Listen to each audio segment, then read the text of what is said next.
Welcome, everybody, to another edition of the C3 Friday Free for All. We appreciate you spending your Friday evening with the boys talking Panther football. And I do mean literally, because this is your chance and your opportunity to be a part of the conversation and join the C3 Panthers podcast in our Friday Free for All. That's why it's called that. It is free for absolutely anyone. Click on that link to join the Streamyard. It is pinned to the top of the YouTube and the Facebook chat. It is also in the description down below. Real quick, before we start the show today, man, as you know, we're all a family. So real quick, we wanted to send our love and prayers, one to PJ Muscles Marinero, whose sister is going through a very trying time right now. We ask that you all keep him and his family in your prayers. We also want you to do the same thing for our man, Matt, a.k.a. Andy Capable on Twitter. He's been a fan of the C3 Legion and the C3 Panthers podcast for a while, and he's recently been through some brain surgeries, and now he is on hospice. So everybody's really going through trying times. A lot of people are going through health issues, and C3 is family. We are here together for each other. So, hey, man, prayers up to you, PJ. Prayers up to your family. Prayers up to our boy Matt as he goes through this incredibly hard time. And hey, man, C3 Legion, C3 Strong. You already know I'm going to do this show with my boys, the people who are here every Friday. You know them, you love them. It's Panther Pickle. Pickle, how are you on a Friday evening, brother? All right. You know, Cody, this isn't a clear example of sometimes people get down and they get sad because their football team sucks. And they fail to realize if that's the only problem you have in life, you're doing real damn good.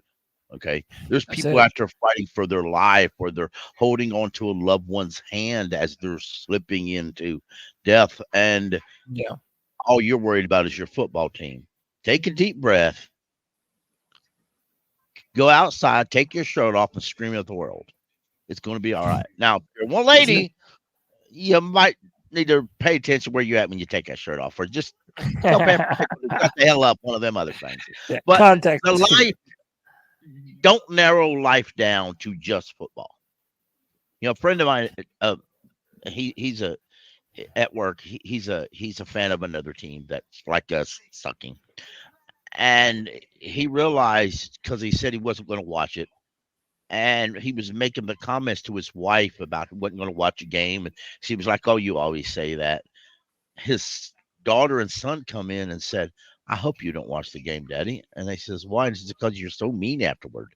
And they talked a little bit, and instead of watching the football game Sunday, they went outside and threw the ball around, and they went to the park. They had a grand time. They had a great. That sounds perfect. And he said, "This is what I've been missing." I said, "Yeah, this is what you've been missing. Don't take football so serious that you hurt those around you, because there's a lot of other things and that some people are fighting battles you don't know nothing about." That is always the truth. No matter how bad you think you might have it, someone somewhere has it even worse, man. Everything into perspective. We appreciate all of you, man. Shout out to Panther Girl, says she's in the same time zone. What's up, Panther Girl?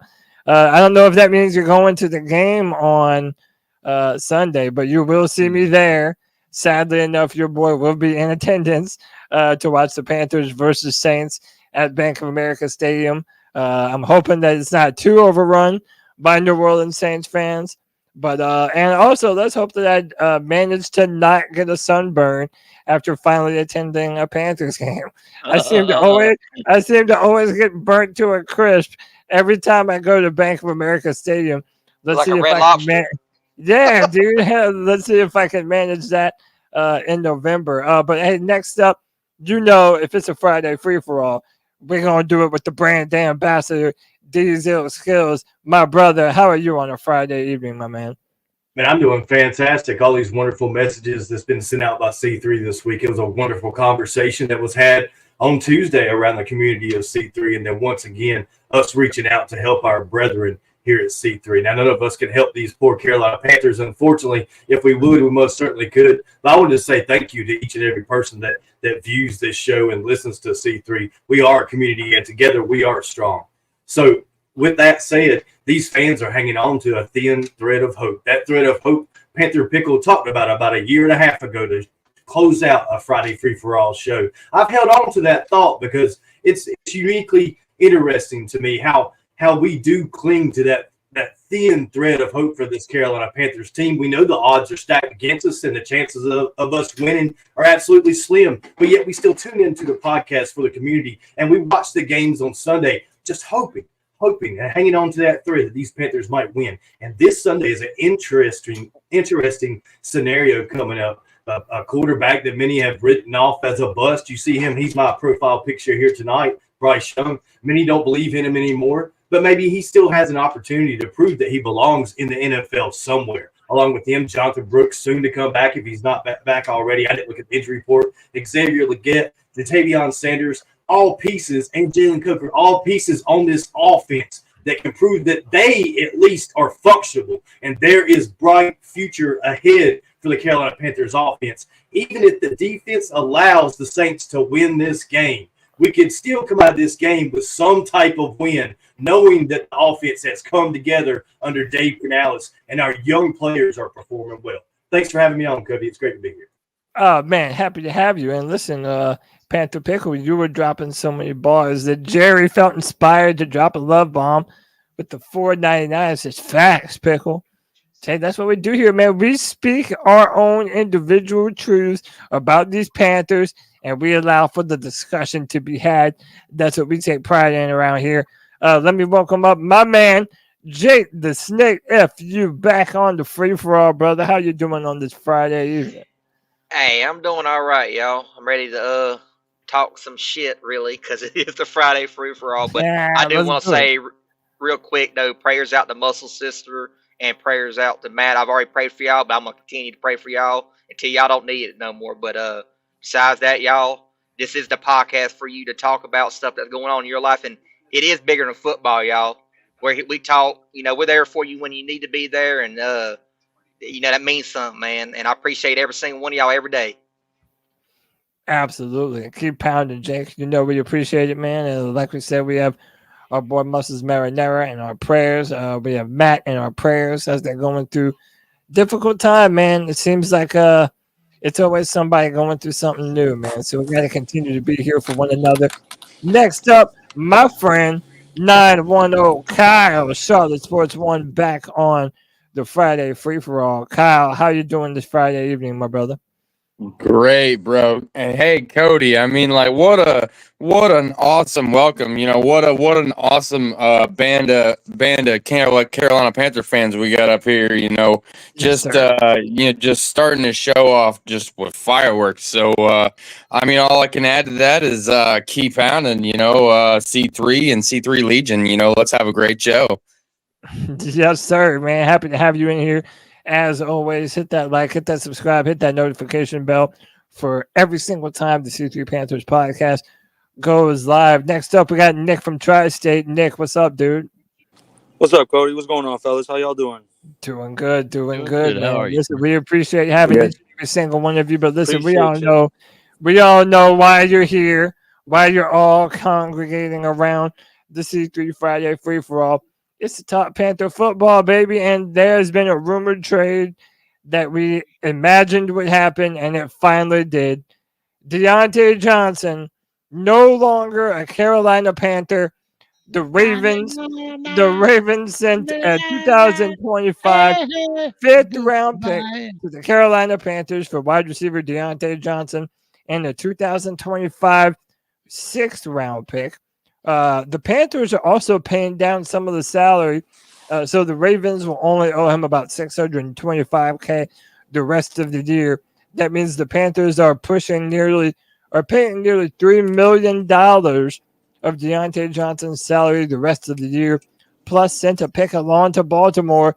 Dave Canales and Dan Morgan and company clearly wanted him gone. Boys, let's have a Friday free for all. Y'all tell me, did we get fleeced? Hell Yet another trade. No, we didn't get fleeced. Yes, we did. Go for it. No, we didn't. No, we didn't. Let me tell you why I think we did. Okay. So Pickle and then Nick. Go ahead, Pick.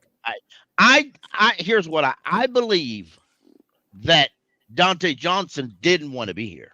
For sure. I believe that he flat out didn't, and I believe that he was being nice. You know, he's not a rookie. He's not dumb. He knows when the media there, he's got to be Mr. Nice Guy. He knows that. But behind the curtains, behind the scenes, that only other players and the coaches will see, he wasn't the nice guy. A lot of players ain't going to talk about it, and why would they? They're not going to do that. But there's a reason why. There's a reason why, and my man Deez brought it up yesterday. Y'all think about this.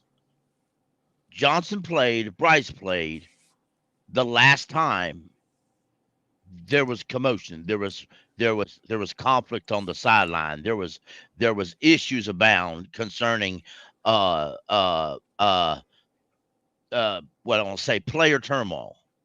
Then all of a sudden, Bryce is benched and Andy starts, and then later on, when Andy's hurt and can't play, all of a sudden Johnson can't play, and then there's trade rumors hits up, and I thoroughly believe, and listen, they pretty much paid him to leave, and there's a lot of talk online, 2 beat reporters, that there were 2 other teams interested, or 3, 2 other teams interested. But it's clear Baltimore had the best offer. Because why else would they take it? Why else would they take it? So that was the best offer they got. Yes, it was. And also remember exactly what Rock Jones says. The Steelers tried to trade him for a 6th-round pick. Preseason. Before we took him, they tried their best to trade him. And all they could get was a 6th-round pick. And then people still wouldn't budge on that. The only reason we got him was because we throwed in Jackson, because we were going to cut him anyway. So what about Deontay Johnson? So that's exactly how that works. No, but it also doesn't. But it also doesn't say very good for us that we sent them Deontay Johnson, who is still a starter on the Pittsburgh Steelers, and then we sent away Johnson for chump change. Let me go to Nick real quick. Nick, you say that we got fair about. What do you say about this trade? So essentially, we traded Diontae to move up 3 to 4 spots. So our early 6th-round pick would be top 3, and their late 5th-round pick, they're probably going to be in the AFC Championship game. So essentially, we traded him to move up 4 or 5 spots. And then the kicker on top of that is, a lot of people don't know this, if Diontae doesn't return to the Ravens, we owe them another pick. We owe them a compensatory pick. No, we don't. Yes, we do. No, we don't. Yes, we do. Don't. No, wait. That's misunderstood. No, it's not. Misunderstood. If Deontay Johnson leaves Baltimore after this year and goes to another team, we owe them a compensatory pick. No, they don't get the pick from us, though. They don't get the pick from us. They don't get it from us. Not in what I have. No, maybe they have. If that's the truth, I have not seen that reported, Nick. It was on NFL Live. What? Let me see. Listen. Who was it? One of those big time analysts broke. I saw it on Twitter, on X. Yes. Yeah. Well, let me speak, sir. The NFL, how they do compulsory picks, is a secret formula the NFL won't talk about. They won't release it now. But if the only way the Ravens get a compulsory pick from the league, not from us, from the league, is but Johnson, and that is partly true. If he has a great year and he's released into free agent and somebody else signs him and the Ravens don't sign anybody to replace him of equal value or more value, then they'll get I looked up, Nick, I looked up the trade again. I've looked at it on 2 different websites. It's a compensatory pick. It's not from us, but they get another pick, basicly.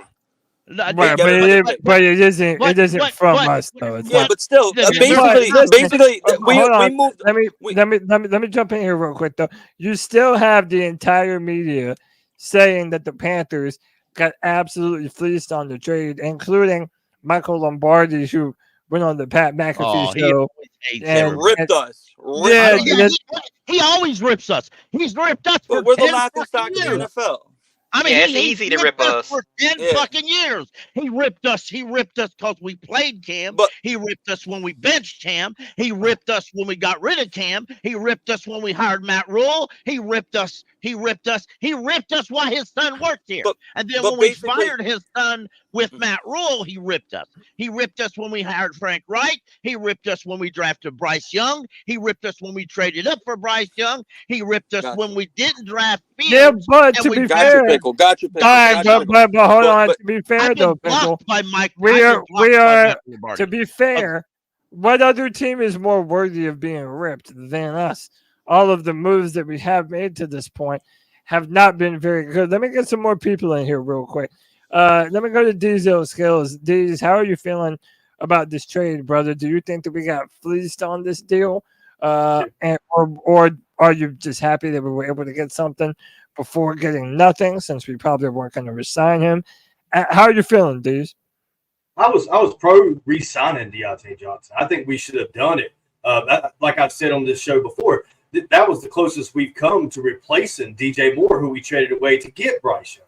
So with that being said, I feel like there was something else going on behind the scenes that we didn't know about. Some of which we did see that Pickle alluded to. Week 2, we saw the eruption on the sideline. Week 3, we saw the benching of Bryce Young. Not only did we lose Deontay Johnson on the sideline, but Adam Thielen as well upset with Bryce Young. And then Canales said he had to bench Young week 3 to keep and maintain the locker room, as in it was a cancer that was spreading quickly and something had to be done. So Canales made the move along with Dan Morgan and probably going to talk to Tepper about it to make sure it was cool and he could get by with doing that because he didn't want to lose the team. Pickle also brought up the fact that when Bryce Young made his start after Andy Dalton's car wreck last week, magically Diontae Johnson is injured or hurt. And he said precautionary in one of his interviews with Vashti, by the way. He said, it's just precautionary. But the truth may be that he just didn't believe in Bryce Young and didn't want to play with Bryce Young in the same way that he didn't like playing with Kenny Pickett, a younger quarterback, with the Steelers. It seems like a reoccurring theme with Diontae Johnson. Now, he did say something along the fact of, I can't do everybody's job. I can't play every position. He did say some kind of negative things. I think overall he seemed to be a pretty nice guy. And I don't have anything bad to say about him, but it seems like there might be something going on behind the scenes as far as how he felt about having a young or a rookie quarterback, and the coaching staff did everything they could to mitigate it, and then they knew they had to get him out because we're better off drafting or developing our young talent, and to be honest, Cody. Yeah. Hey, listen, and this is sort of along the same lines. I'm going to continue to get some other people in here. But does anyone feel like there's already potentially some division between Dan Morgan and Dave Canales? Like, I always thought that it was weird when Canales would just be like, oh, you need to talk to Dave on that front. When it came to, are you still trying to trade Diontae? Then even with Bryce, he was pretty much saying, oh, that's a question for Dan rather than him. So I wonder if maybe there's something brewing between the front office and the coaching staff. I don't know, man. Anyone's guess is as good as mine at this point. Jake, what say you, bro? About what we're talking about again? Yeah, this trade, man. This trade for Deontay Johnson. Like, did we end up getting fleeced on this trade? How you feeling, man? The only reason why I say I don't think we got fleeced is because he didn't want to be here no more. And at least we got some. I was with these. I want to re-sign him too. But when we found out that he didn't want to be here no more, I'd rather have gotten something from that trade than let him just walk out there at the end of the year, because he wasn't going to re-sign here. Everybody in here knows that. He wasn't going to re-sign here. And I'd rather get something. I'm so sick and tired of letting players walk and we get nothing for it. Did y'all hear this? Ravens Diontae Johnson says he was very excited to be traded from the Panthers. Yeah. He said, I was excited, sigh of relief, I'm ready to work. Now, a lot of people kind of took umbrage with this, but bro, how could you even fucking blame the dude at this point? I don't blame him for where he's at or if he wants out. I really don't.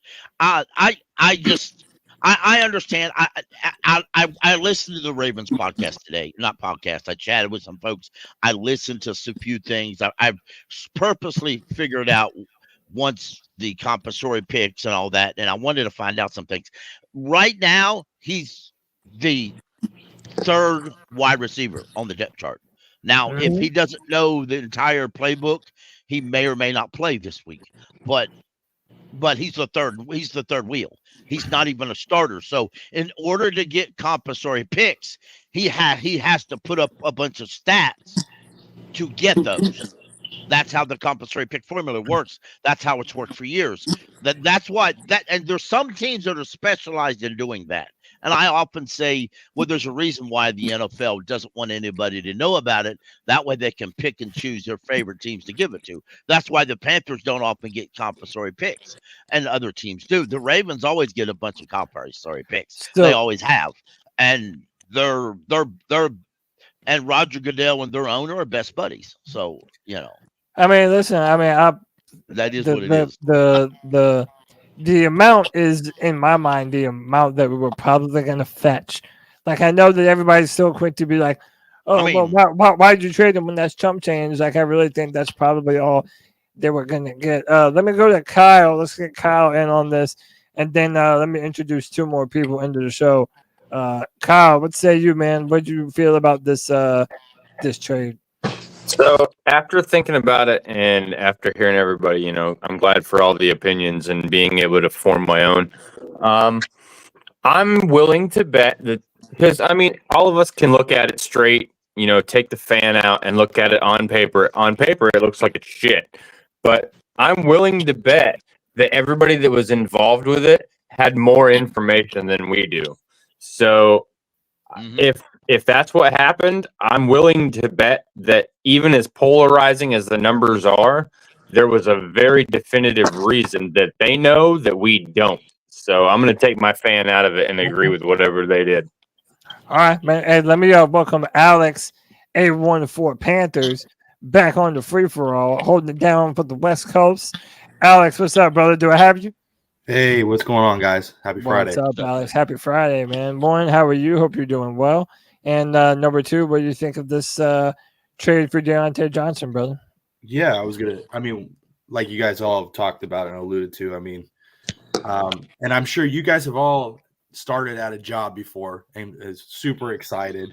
They tell you everything you want to hear, and they're going to tell you that, you're going to become big and, you're going to go on to bigger and better things. They tell you all these things, right? And then you get into the job, and there's times that, you're like, dang, what the hell am I doing here?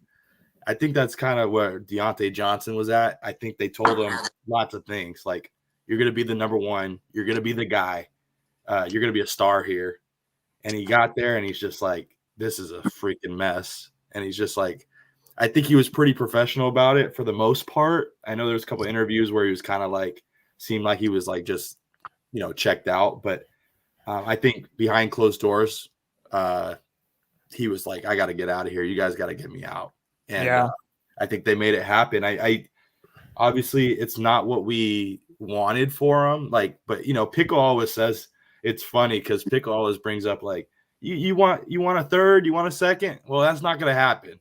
It's just not we get too, as fans, we get too excited for some of these guys, and we're like, yeah, he's worth a second or he's worth a third, and really, in reality, he's not. Devontae Adams, what did they get for Devontae? I think it was a third. Chump change. Right. Chump change. So I think it was the third with the possibility. Yeah, possibility of a second. Yeah, possibility of being a second. Right. So, and Deontay Johnson's not nearly as good as he is. So, at the end of the day, we got something for him. I know it sucks because, he was somebody that we saw flashes, in the last few weeks with Andy Dalton. But at the same time, I saw some flashes last week with Coker and Leggett. It seems like Xavier Leggett's starting to kind of come into his own.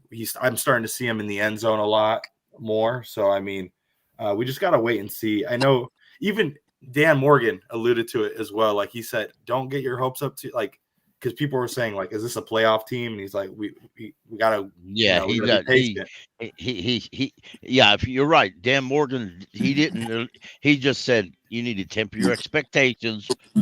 We're he didn't want to say developmental team, but he said we're growing. Well, and listen, as Joe Person kind of put it, they were wanting to get him out of the building. And I hate to put that on somebody where it's like, oh, they're a locker room cancer. But like, listen, what do we know about the wide receiver position? That they want to get the ball. They want to be affecting change. And I think considering how the offense in the past few weeks have sort of fallen apart due to injuries and bad defense, it's one of those things where I kind of can understand why he would be so frustrated in that scenario. Let me welcome some more people. We got Dom Julio on the free for all. Dom, what's up, brother? Yo, what's up, Cody, man? How you doing, man? Just came to Doing good, brother. How you doing, man? What do you feel about this Diontae Johnson trade? Did we get fleeced on this? Yeah and no. And the only reason why I'm saying that is because one, I mean, like other guy just alluded to just now, I mean, you are only gonna get that because I mean Devontae went for a third. Who else? DeAndre Hopkins, he went for a third also, right? Third or fourth, yeah. Yeah, fourth, something like that. But either way, it's like I mean, you couldn't expect much, especially somebody that's in their contract year. So, Right. And then on top of that, though, but what I will say is the reason why I said we did is because one, I mean, I don't know why we had to send a 6th-round pick. That was just beyond me. It's like, why did we have to send an extra pick instead of just sending them sending the player? Then we just pay the Yeah. What's with the 6th-round pick? Right. Why did we have to send that to him? We're already trading away the player, and we're taking the loss. And let me ask y'all this too: like, who's the number one wide receiver now? Are y'all comfortable? Are y'all comfortable with Xavier Leggett? Like, and by so the way, now, yeah, we haven't even mentioned yet. Bryce Young is starting again this Sunday against the Saints, so he'll get another opportunity to prove himself. But now that you don't have Johnson, who, let's be real, was brought in as that weapon for Bryce specifically, now that you don't have him, who's the go-to option here? Anybody. Yeah, whoever's open. Xavier Leggett. That's their offense. Whoever's open. And many years ago, we had Steve Smith, and they brought in another guy named hell, I forgot his name. Keyshawn Johnson. And everybody wanted to know who was number one. It was a Keyshawn, was it Steve? And Keyshawn said, well, this is Steve's team. I'm just helping out. And then the more people asked, the tighter Keyshawn got about it. Finally, both of them said it doesn't matter. They ain't no number one. Whoever's open gets the ball. Yeah, whoever's going to be able to step up in that scenario. Yeah, and I mean, that's what you want to see. Y'all realize while Johnson was here, he had 7 catches for 500 or 7 catches for 357 yards. Jalen Coker has 5 catches for 186 yards. And that's another element to the discussion, too. A lot of people are very excited about the future of Jalen Coker. But let me continue to go around on this question. Then we got to introduce someone else into the show. Who is the number one wide receiver in your opinion, Dom? In my opinion, I think it's going to be XL, and I think it's going to be XL going forward. Because one, I'm going to be real. I think Thielen's going to get traded by Tuesday. I really do. Because, I mean, at that point, at that point, it's like, one, I mean, let's be real. Adam Thielen, he honestly seemed like he wanted out last year. Let's just be real. He wanted out last year. And two, I mean, he's old. I mean, you don't think he wants to go to a contender? I mean, if anything, you would think he would have got traded before Diontae. So my thing is, it's like, I don't think he's going to last long, man. So, and then another thing, Cody, really now when you think about it, don't you think we should just double down on wide receiver this past draft instead of going to get Diontae? Because then you can develop 2 wide receivers instead of banking on if he's gonna be here next year. That's just my thing. No, I hear you. And there's a few good wide receivers that came through the draft. Let me go to Jake, and then I'll introduce someone. Go ahead, Jake. I just wanted to say that we might get a peanut butter jelly sandwich for Adam Thielen. That's about it.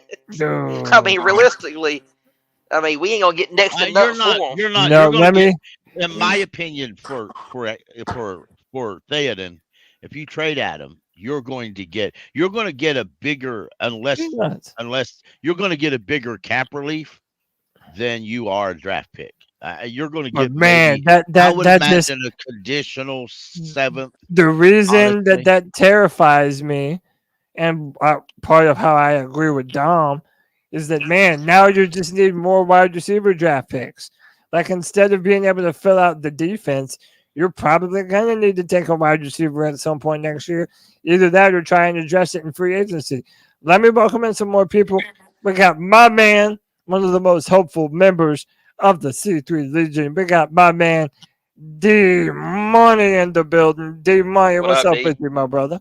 Yo, what's going on, my C3 family? What's up, This, brother?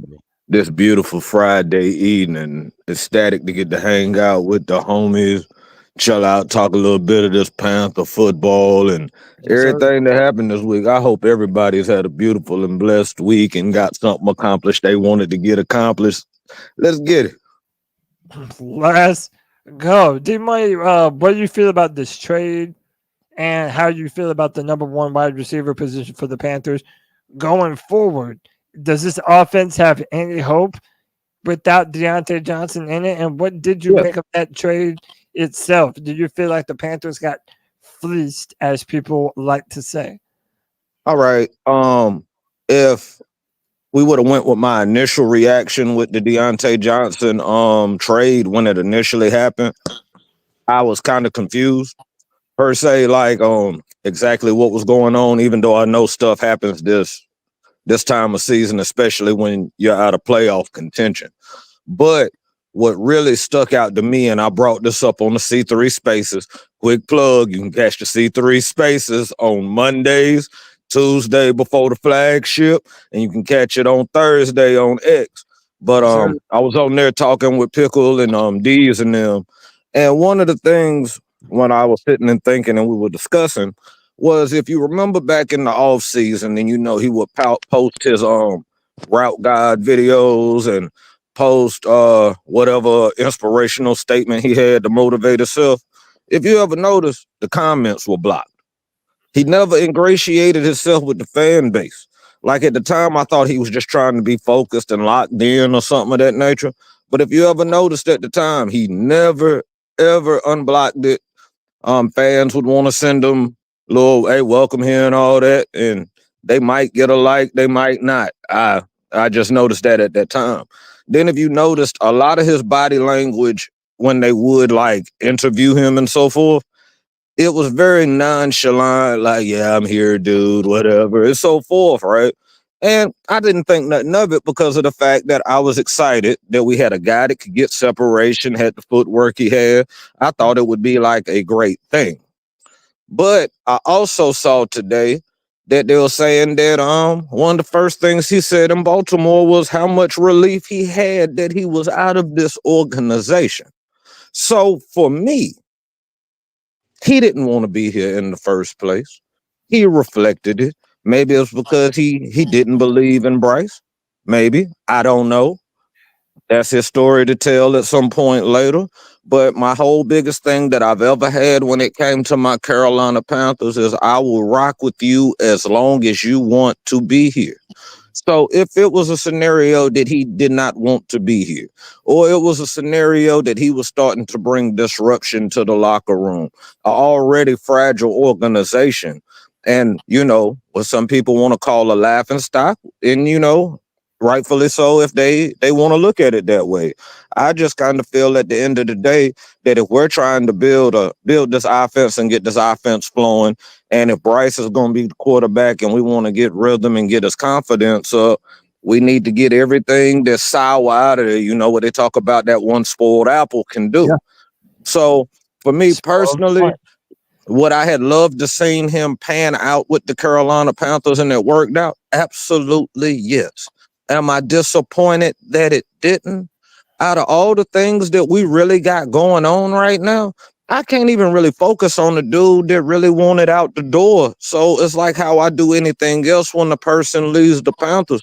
Thank you for your minimal service for the minimal time you are here, and good luck in your future endeavors. Because like I said, if you don't want to be here, then I don't want you here. And it goes to the saying that I always give you half the time, where if you ain't with us now, we don't want you at the parade. So my biggest dream and my biggest prayer at this moment is that we have the parade before he does. As far as the number one option that comes, I think this is the most beautiful thing if everybody looks at it, because there's nobody that Bryce has the pressure to have to get targets to. They can just spread it around, and whoever's getting the separation, whoever's getting the reception, whoever's putting in the work, whoever's being a dog, who's being efficient, who's getting yards out the catch, who's getting us first downs, who's getting us out of third down, no more 3 and outs.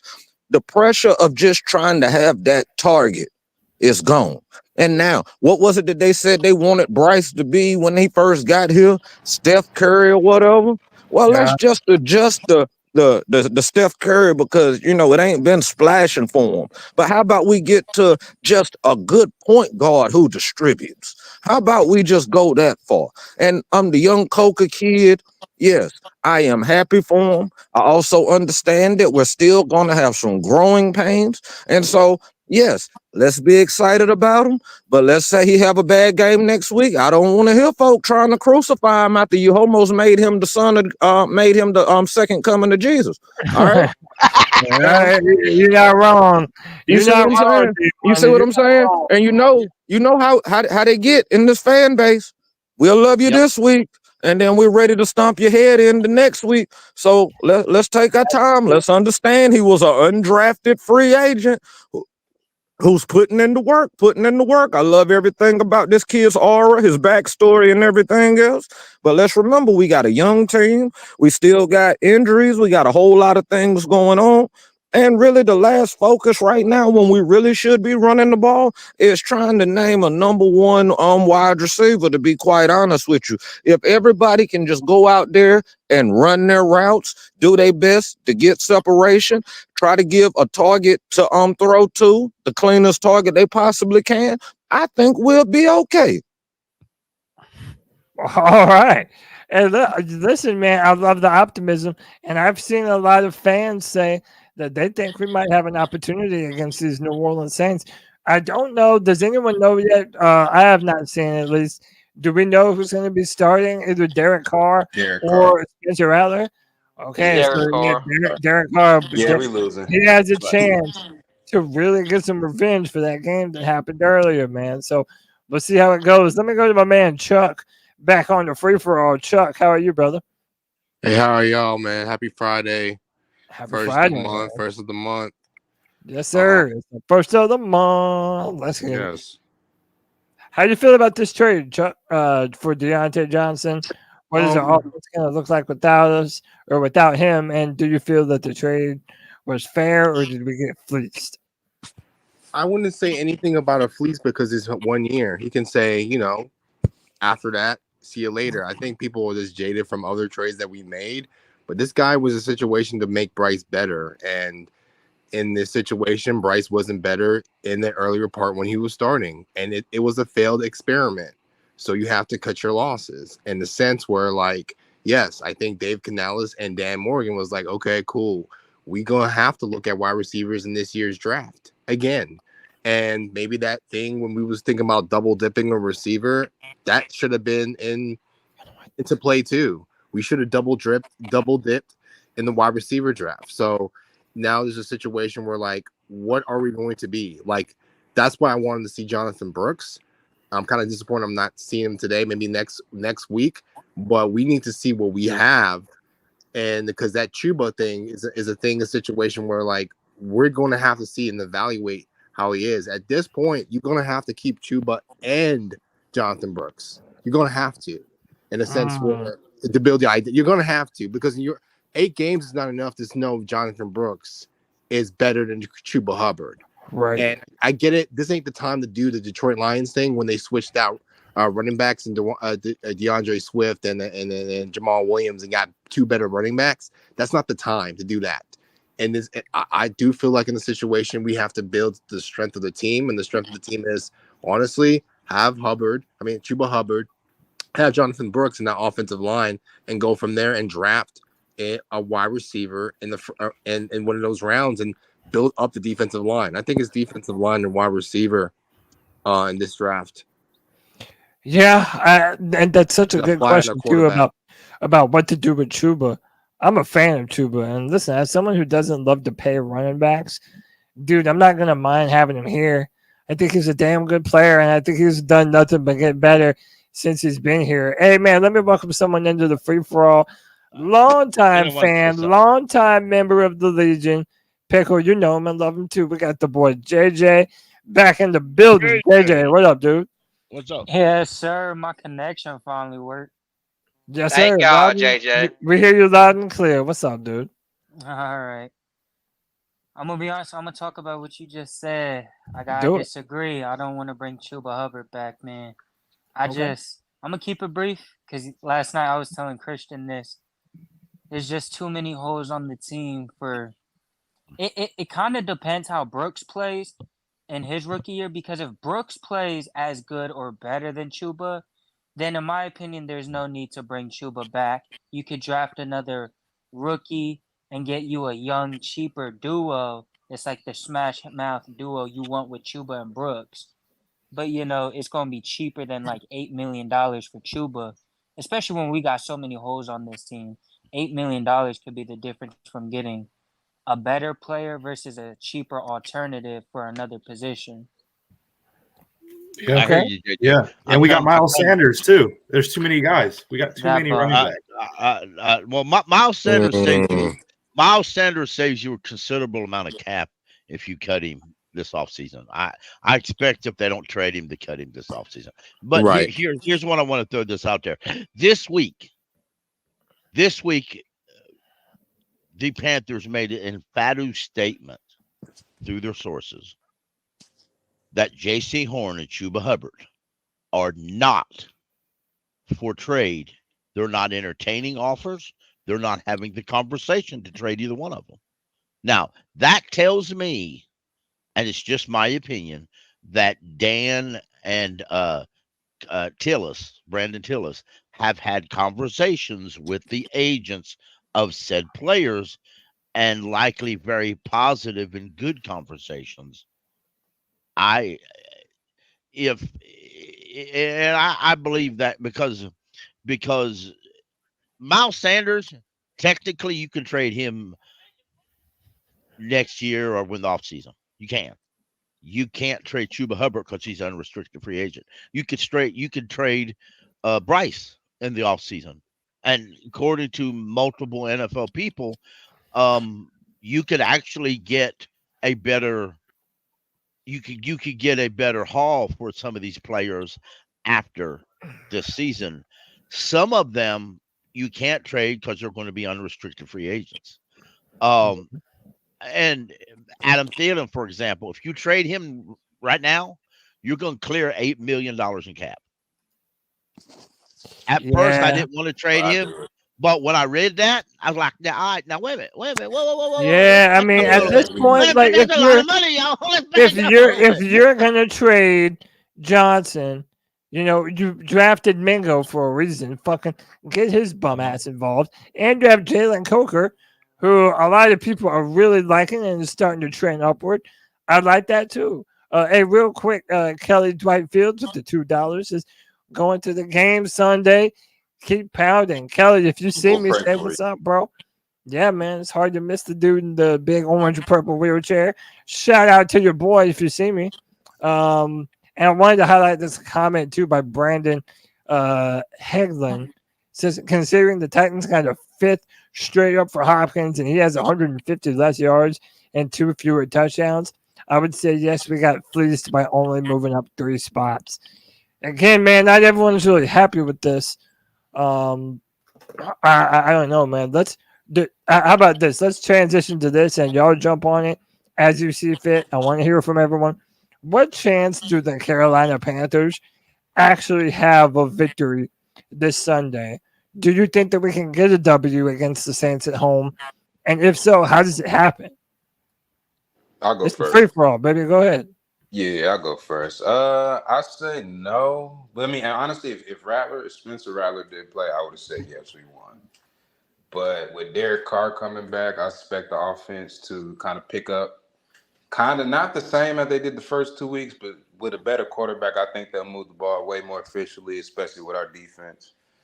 And two, I mean, we have Icky out. Granted, though, I do believe in Brady Christensen, though, so don't get me wrong. Yeah, we gotta talk about that too. My Yeah. man's gonna get his chance at left tackle. Calm baby. down, Right, Cody. right. Calm Let's down. No, I'm go, excited. bro. Let I'm me tell excited you. with Let me Cody. tell y'all, bro. If BC has a great game at left tackle, You have bro, to I'm an resign him. active fool. You have Bro. to.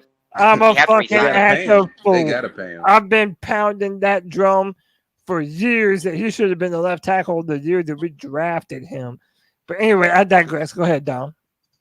But yeah, like I was saying, now my concern though, Cody, man, is Cade Mays at center, man. I'm really scared for that, man.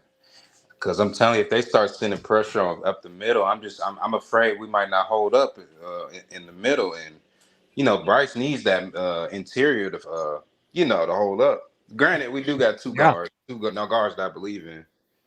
But you know how it is if you're center, if you don't have a good center in the middle, it can screw up the whole line. You know what I mean? He's the quarterback of the O line. Right. Absolutely he is. I think it boils down, and as much as some people, and I thought about this because somebody had said something in one of the Legion chats earlier today, and I thought about it, and I thought, well, basically they had two choices. One of them was going to start either Yosh Newman at left tackle or Cade Mays at center. And I guess if they chose, Cade Mays was the lesser of two evils.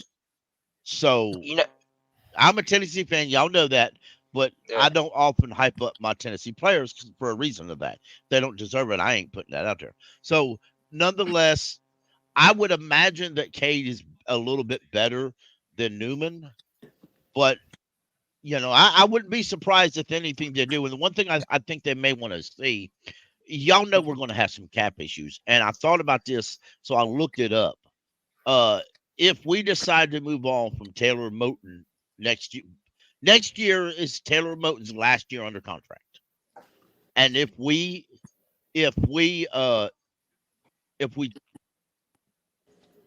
around to add to your point, Pickle, around $30 million, we're gonna owe Taylor Moton next year. Yes, 30 over 30, ain't 31, it? And we've already kicked that can down the road twice. Yes, so I think you're gonna have to pay him this. That if they cut him as a June 1st cut, because they can cut him as soon as free agency opens and say it's a June 1st cut. Well, before then they save $5 million. But here's another catch: if he's on the roster the third day of the league year, he will earn $3 million roster bonus. I expect Taylor Moton to be released before the third day of the new league year and save $5 million. We won't have to pay the $31.3 million. That's cap contract. That's as a cap number because he'll be released. And that gives us the money to re-sign Brady Christensen and basically pick somebody to start at right tackle, be it Brady Christensen, Yosh Newman, or Ikemi Kwanu. I just want to say something real quick about Cade Mays before he move off of it. Go ahead. I will say I think it's going to help having Robert Hunt on his right and Damian Lewis on his left. I think that's going to help. It did the other day. Let's not forget. Well, hold on. Let Jake finish his point. No, that's it. That's just my point. I think it's just really going to help him having two stout guards on both his sides of him. Robert Hunt's going to help him. Are both of them healthy? Robert Hunt and Lewis right now. I believe so. Yep. Okay, good. What I want to say is Cade Mays during the Denver game, Icky got hurt. That's why he's hurt now. So instead of, and Yosh Newman was starting at right for Taylor Moton. So they put Cade Mays in at center and they kicked Brady out at left tackle. And both of them did pretty good according to all 22. So you can take what you got from that, Y'all remember sometimes you just need to grow and develop yourself. And they did like what he did in training camp. I mean, they do have another center on the practice squad. That's that rookie that played earlier in the year. He's still on he's still on the practice squad. So I guess they consider Cade Mays is better than him. So did Cade Mays play center in college or not? Yes. He played a little bit of everything, honestly. He played when he was at Georgia. He was the backup. He was the swing tackle in Georgia. Then when he came to the last 2 years in Tennessee, he was the interior guy, but it was primary center. His brother is in Tennessee now, will be coming out this year as a center.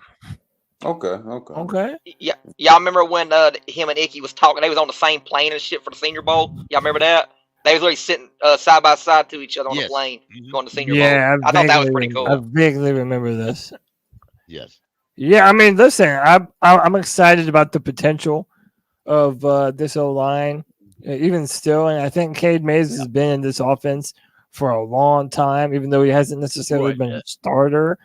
So, I mean, listen, I'm excited to see what would happen. So, yeah, by the way, Taylor Moton next year is a $31.3 million cap hit.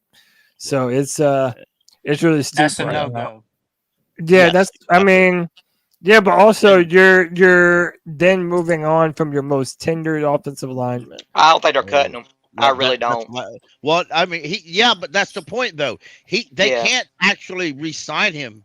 If they re-sign him, then I mean, it's a bigger hit. His agent will not do a re-sign here for a little bit cheaper and help team out. No, they won't do that. They haven't done that since they come here. And they're not going to give him $30 million a year though either.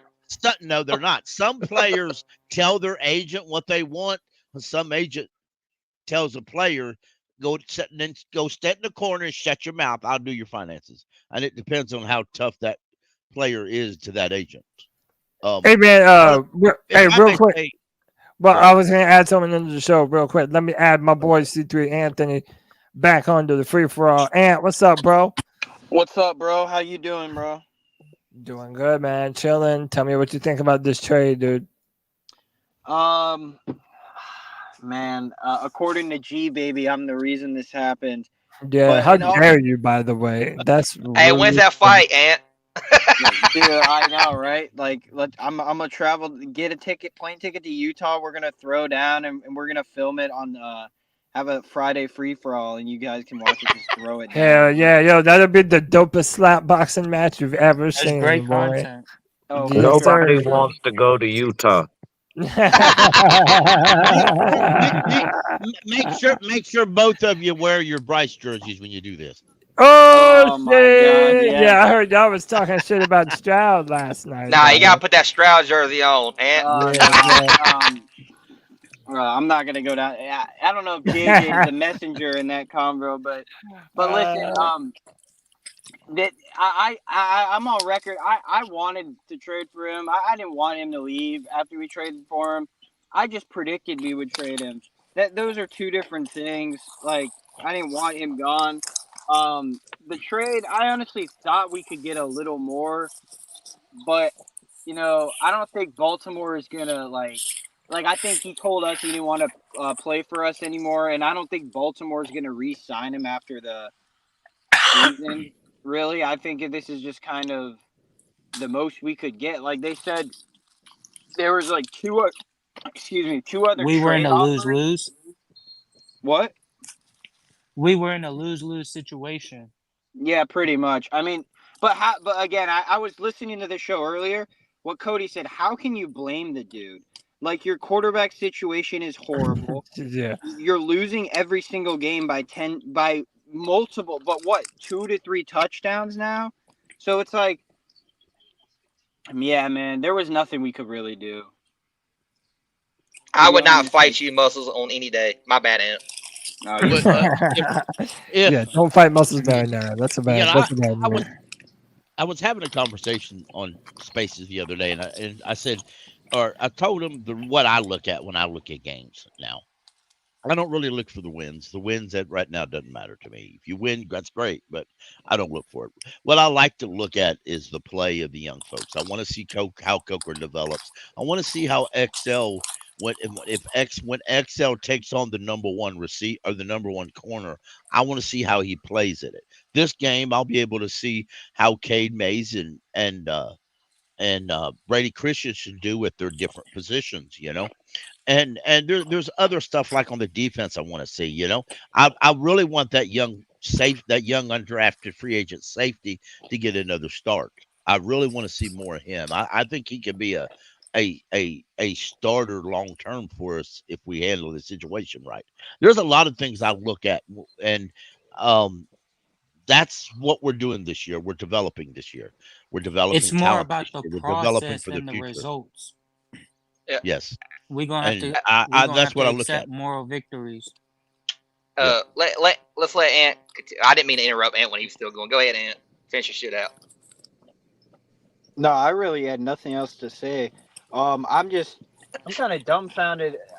We had a conversation earlier, man. We're already at that draft season where we got fans talking shit about other Wanting to players, lose.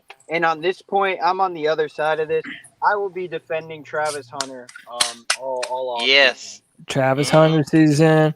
Hey, so by the way, from now on, if anyone comes in here saying they want Travis Hunter, you got to tell me what position you want him to play, receiver or corner. Corner. Or will he actually do the same shit in the NFL and play both? Oh, he'll play both, but he just won't get too many reps at wide receiver. Can I say something real quick? Yeah, let me go Anthony and then JJ, because JJ hadn't been on. Yeah, I'm sorry, Pickle, to cut you off. But when you're evaluating a player, like, I know he plays in the Big 12, but dude, you have to evaluate like his technique, his ball skills. Like, he's just a natural football player, and I think like that's more important to me than just looking at, oh, well, he plays teams like Cincinnati and Colorado State and all this. Like, I just don't like that argument. And by the way, Sauce Gardner went to Cincinnati. Exactly. So that you find NFL talent everywhere. Go ahead, JJ. Right. The Eagles rookie corner out of Toledo, he's been good this year. Oh yeah. So I think Travis Hunter will be good as an NFL corner. It's just that whole double-sided shit. He's young, man. He's already been doing it, and I know he's been holding up in college, but that's a whole nother level and transition of physicality, level of athlete. You got to be at the NFL level to perform that way on both sides of the ball. I agree, Yeah. JJ. No, that's a. My That's alarm went off. I'll believe it when I see it. Hey, real quick, Pickle. Let me just read the money. Near Vosh with the $5 C3 bomb says, "I don't like how we're acting like. Let me start. I don't like how people are acting like we need to draft a quarterback in the top 5 in a weak quarterback class. Nobody has enough patience to build the team up first." They always say it's a weak quarterback class until it's not. But I said on Twitter, though. I said on Twitter today, y'all go back 6 years. Look at all the quarterbacks drafted in the last 6 years. Tell me where they're all at. Tell me if they're still in the NFL, if they're productive players. If you're just some backup, then they're not productive. I'm talking about a starter. Tell me where the starter's at in the last 6 years. Just quarterbacks. Number 2 is about Hunter. I would prefer to let him play the position he wants. And if he says both, say, yeah, okay. Tell me what position you're lining up first. Once you conquer that one, then we may consider letting you play occasionally the other side. Because y'all got to think there's one thing that's going to interfere in him playing both positions, and that's the NFLPA. And NFL owners, because if he plays both positions, the NFL, and he starts at both positions, the NFLPA is going to want him to have 2 contracts, and the NFL owners ain't going to want to do that. So whichever team he goes to is going to have to fight the owners and the NFLPA on this. Well, either that or they'll just make him one of the highest paid players, probably the highest paid non-quarterback player ever. Well, something I was thinking about. They can't run a rookie contract. on a rookie contract that's already in stone what he's making. All right, go ahead, Kyle. That's why I said wide receivers make more than corners. So Yeah. he has to come out at one of them. Well, that's what I was thinking earlier today. You know, I don't have a problem with drafting him, but I remember when he had his little interview there where he said he didn't mind where he went and he just wanted to go first or whatever. He just wanted to go high in the draft and it didn't matter. But at the same time, the reporter said, "Well, what's your biggest skill?" And he's like, "I might not be the best corner or the best wide receiver, but they can't do what I can do because I can do both." So that leads me to believe that the team that selects him is going to want to almost cater to that. And it might not be us. So that might make him more valuable to someone else. Another reason why I think Hunter might be the pick, or at least he's a good pick, is because you already have J.C. Horn. And a lot of times when teams are rebuilding, you got to establish some sort of identity. You got to get a position group. And the better you get that position group is how you start winning games. Usually it's on the line of scrimmage, you know, with, you know, the offensive line like the Lions. Some teams, their pass rush just wins them games year after year like the Steelers. Yeah. But, like, Sauce Gardner was a pretty big culture changer for the Jets. You know, they're still poverty, but they were a lot more poverty before he got there. They were winning less games. Before he got there. So and I think we could have something similar to that here in Carolina. Yeah, having him with JC Horn, dude, that's lethal, man. If JC can continue to stay healthy and having Travis Hunter on the other side, nasty. That's pretty nasty. You can build around that. By the way, I also put up on the screen all the inactives that Carolina currently has. Ike Ekwonu out, Felipe Franks out, Robinson out. Thielen is listed as doubtful, but I somehow doubt that we will see him. I guess that's why he's doubtful. DJ Johnson questionable. Xavier Leggett, dude, if Xavier Leggett doesn't play, y'all better pray for Bryce. I mean, straight up, if we really don't get pray for him to play good or pray for him to grow. Either or.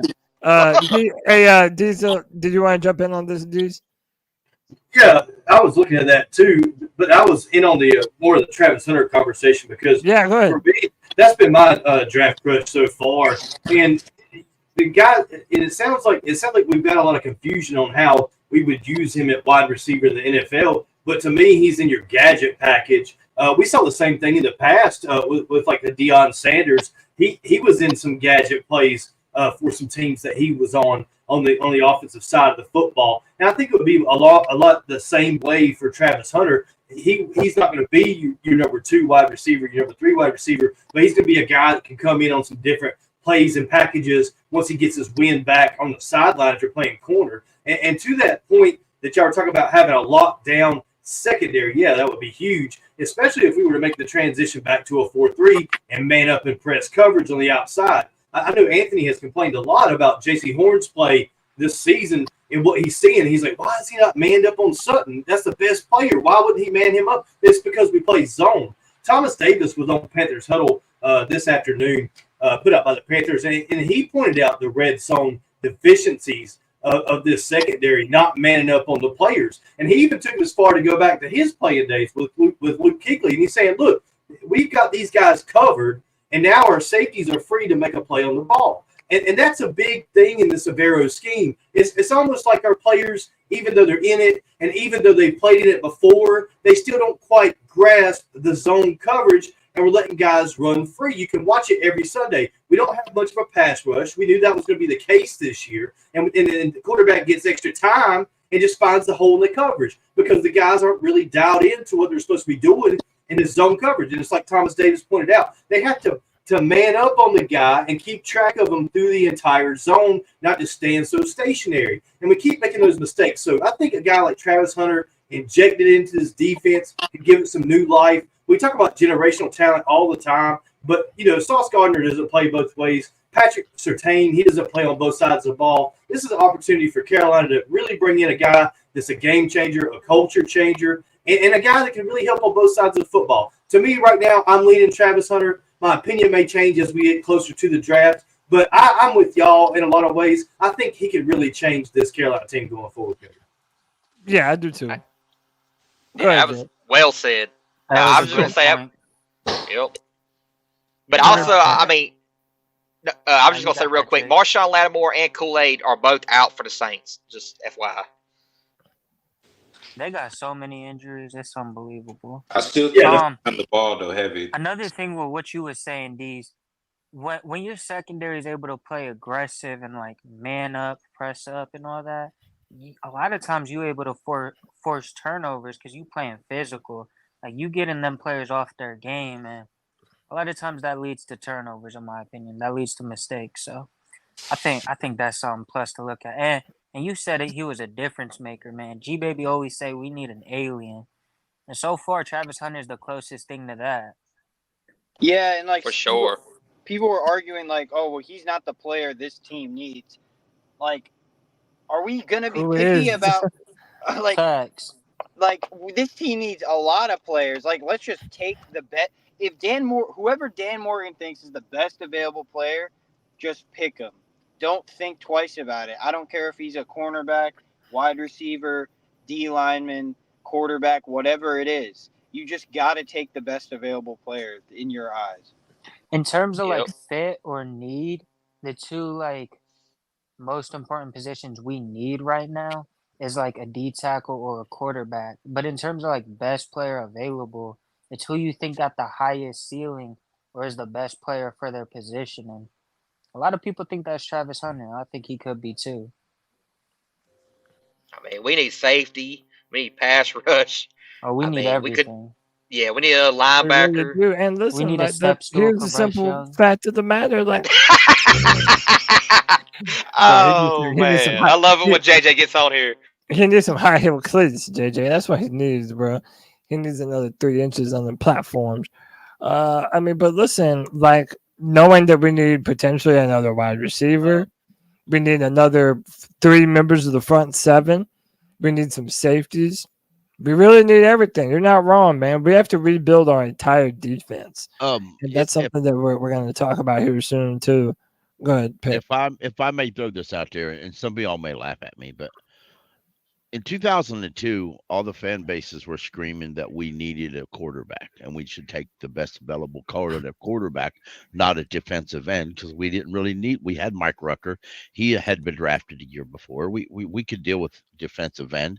We needed a quarterback. Chris Winkie wasn't going to do any shit thing. We needed a quarterback. So John Fox took Julius Peppers instead of Joey Harrington. I think that worked out pretty well myself personally. Yeah, thank God, Pickle. So sometimes you don't always take the quarterback over the best available player. I'm not as high as the others are on Hunter because I haven't seen him play. And a guy who screamed he wants to play both positions, that scares the bejesus out of me because it's it just does, and it will until I see him until it happens. And it's not sustainable. But I'm not against the guy at all. I just but the last time we had the opportunity to draft a Hall of Famer, we did. Or the last time we had the defensive Hall of Famer who could play multiple positions at will was Julius Peppers, and we did. Let's not screw this one up too. I agree. By drafting a Joey Harrington. Yeah. Or a Vernon Butler. Oh God. Yeah. Oh, Vernon Butler. That's a name I wish I would have forgotten, huh? Mm-hmm. Man, just embarrassing. But hey, man, listen, before we go any further, we want to take a quick second to thank our partner who is going to be with us all the way through February, Underdog Fantasy. Man, we love us some Underdog.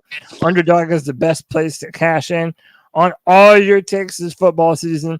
Which players are going off? Which ones are ice cold? Make your entries in just a few taps and turn your sports opinion into real money. You can win up to 1,000 times your money just by choosing higher or lower on player stats like passing yards, interceptions, and touchdowns.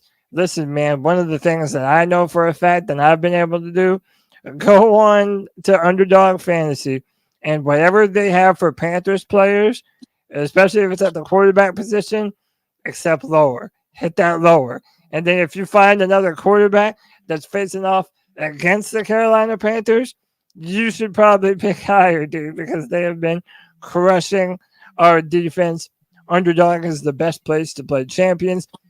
So sign up and deposit now using our promo code C3P to get $1,000 in bonus cash instantly.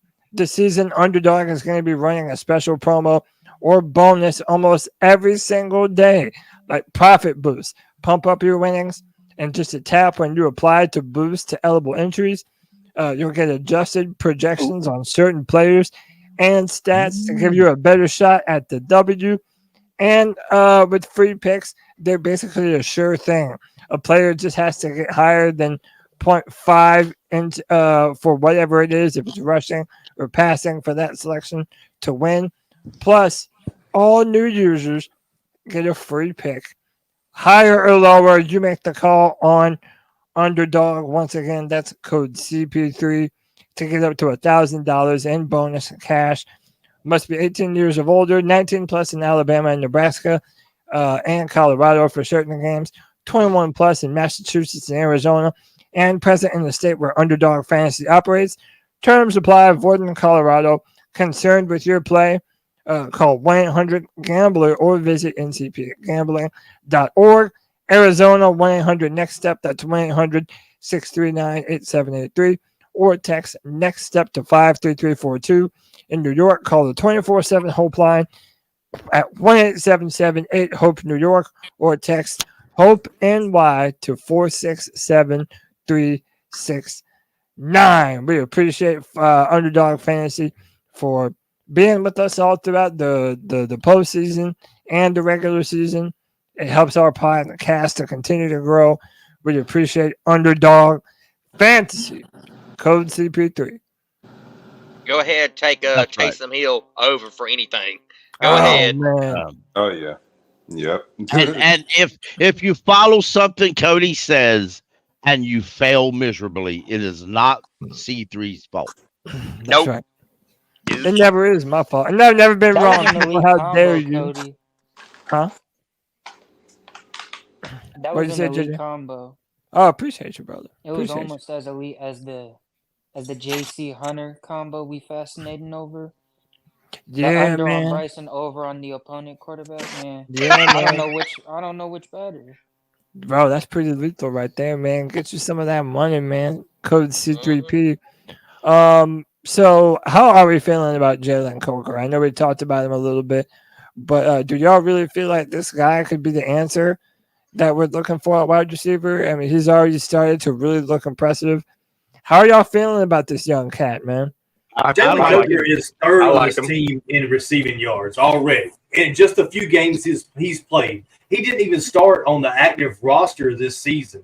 And he's already climbed his way up to third on this team. And now he's second because we traded Diontae Johnson. I don't think that anybody expected that type of a performance from a UDFA. And also that I don't think that anyone suspected that he would be that much better than Jonathan Mingo from what we saw in training camp. So hats off to Jalen Coker. He's playing great for the Carolina Panthers. And thanks to his dad for being a fan and making him come here. He was the steal of the draft for the Panthers, no doubt in my mind. Absolutely. What's it remind me of? You ready, my cop? Tim Duncan. Tim Duncan. I'm talking about. Watch out. Throws Coker with a fantastic catch. He knows why he's doing it, The Panthers have found something in Jalen Coker. when he's going to do it. Jalen Coker with a fantastic catch. He like that. Somebody needed to step up and make a play. There's the rookie. Steve Smith, Luke, raved about this kid coming out of college. He can play. Looking for Coker, back shoulder. Jalen Coker makes the catch. First career touchdown for the rookie out of Holy Cross. Hey, Jalen Coker good as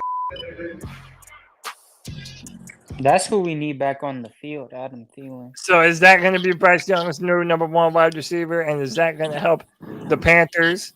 A connection with Bryce and Jalen? Could that be what the doctor ordered against New Orleans? Yeah, absolutely.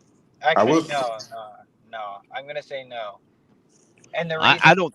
I don't think they're gonna cook the Saints or anything. Actually, they could, honestly, but with Bryce Young under center, you never know. To be honest, I think they need to run the ball all game.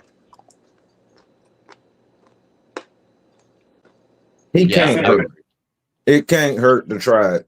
That's the point we had anyway, is to try to see what these young guys can give us and what they can bring to the table. But most importantly, to see how consistent they are. So we've seen with Coker the last 2 weeks, his production has increased. Now that Johnson's not going to be on the field, that is going to open doors for targets. It's not like we got to run an air raid offense, but if it's over 3rd and 5, you know that we're going to have to pass the ball. So if Coker can make himself available, or or even if Coker is starting to make a little bit of noise, that the defense draws more attention to him, that it opens up some of these other receivers, I really don't see where it hurts, to be quite honest with you. I mean, let's be real. If we really look at the big scale of things, when Diontae was on this team, even though he was the better receiver, right, we only had like maybe 1 or 2 games where he showed like he was the wide receiver 1 in that room, to be quite honest. We can blame quarterback or anything else. So I say this don't hurt in any form or fashion. But I agree with the gentleman who said we need to run the ball. But let's be quite honest. You got to see what the talent is. We're going to have to pass the ball when the situation calls to pass it. And I think Coker can't hurt it because at least he has tried to put something on film. Right. Yeah, so I believe this is the play that I'm looking for. This is the pass from Bryce Young to Jalen Coker along the sideline. And, dude, this is what we're hoping to see more of. Some sort of connection between these two guys. I mean, listen, Bryce dropped it on the money, and Coker, dude, with that beautiful catch along the sideline, just looked great doing it. This might be the same. No, this is a different play. But these are some of the highlights from Bryce. Yeah, these are some of the highlights from Bryce Young and Jalen Coker. So, again, we're just hoping to see some sign of life. Some people felt like Bryce had a good performance. I mean, not great. He had 2 interceptions, but they felt like some of these plays showed a little bit of that development that you're hoping to see. I mean, are we just so battered and beaten that we expect to lose? Or is there any chance that this offense can run the ball effectively and throw the ball against New Orleans? I think we're going to win. I don't think we are. I think you're winning. Is Olave playing? Now, Olave is. I don't understand how Derek Carr came out of nowhere and he's like, "Yeah, I'm playing this week." Yeah, I would like to ask everybody if you could have one receiver to line up next to Coker and Leggett, I'm gonna give you a choice. You got to pick one of them. In the entire NFL? No, the 2 guys I'm going to tell you, David Moore, who's on the team now, or Adam Thielen. You pick which one. I was about to say Justin Jefferson, but I'll probably take Adam Thielen. Exactly, because if you trade Adam Thielen, that's who's going to line up next to him. And contrary to David Canales' opinion, I don't think David Moore is worth a shit. I just don't, and I never have. David Moore, cool. Hey, he made a couple of plays for us last week, even though I don't think highly of him. He's just decent. I mean, he's okay. He's only there because he knows Canales' system. Yeah, that's the only reason why he's there. He's 29, so it ain't like. Oh, go ahead, Pickle. Go ahead. Yeah, he's 29. He doesn't have a future with us. I would rather have Canales. When Coker made that pass or that catch, you all notice who he hugged when he got out there, don't you? Right away was Adam Thielen sitting there.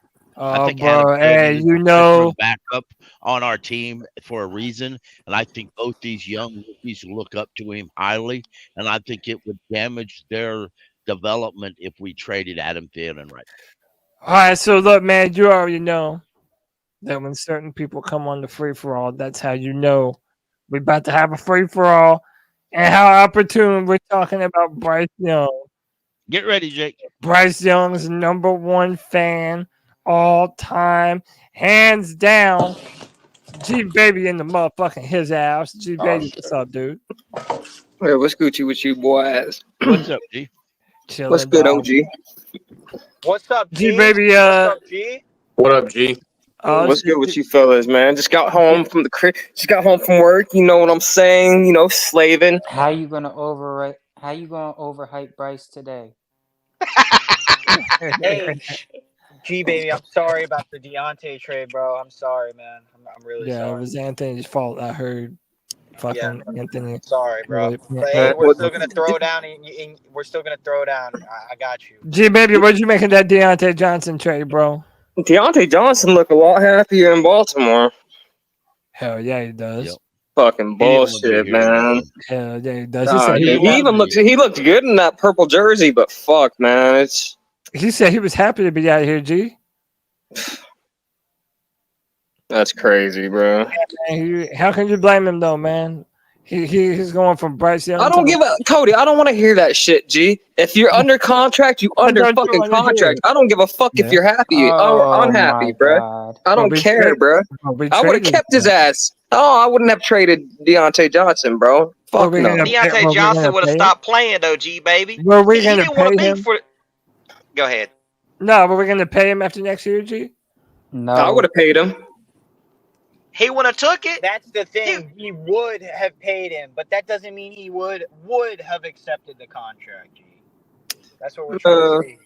Well, I mean, I understand it, but bro, this I don't know, man. And I was thinking about it.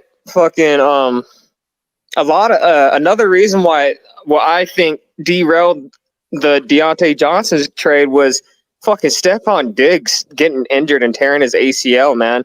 The Houston Texans traded a second-round draft pick for that boy, man, and I feel like that definitely derailed the value for fucking Deontay Johnson. How old is Deontay Johnson? 28, 27? 28, I believe. 7, I thought. I don't know. I don't remember. Let me look it up. I think it's 28. I don't know, man.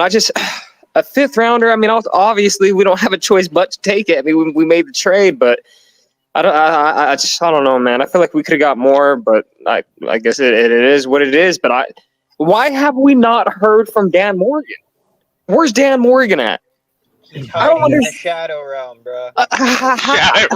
How do we trade our #1 wide receiver? We don't get no info, no nothing. So what? We just supposed to eat this shit.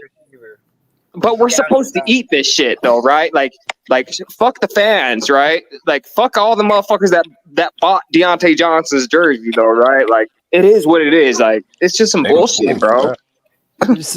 But G, the thing about it though is he did not want to be here. At the end of the day, he Jake, I don't give a fuck if he didn't want to be here, G. If you under contract, you under contract. Be a fucking professional, dog. Yo, hold on. And I understand that, G, but he don't care. He don't care. Exactly. Like what happened to if you don't want to play for my team, then I don't want you on my team. What happened to that? Exactly. We heard a lot of that when Brian Burns was here last year. I'm gonna leave it that there. Exactly, G. So you got to keep the same energy, G. But bro, that's what I'm trying to tell y'all all the time. Like that's what I tell JJ and G baby every day. Like, bro, some of these this is just where the state of this organization is, bro. You're not gonna be able to convince people to stay on these losing ass teams, bro. What was the point of trading Deontay Jackson then, G? Why did we trade my nigga Deontay then, bro? Tell me why we traded Deontay Jackson and now we don't have Deontay Johnson, bro. Like we keep trading niggas that we trade for, bro. For what though, G? Deontay was gonna be cut. Sucks. I mean, Deontay was gonna be cut. Cause Deontay was booty. Y'all are crazy. He said booty.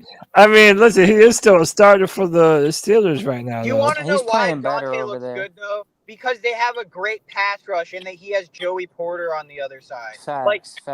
It's completely different than him just having J.C. Horn and we got no pass rush and we can't stop the run. So he's gonna look better with Mike Tomlin, who's like the GOAT of the 3-4 defense.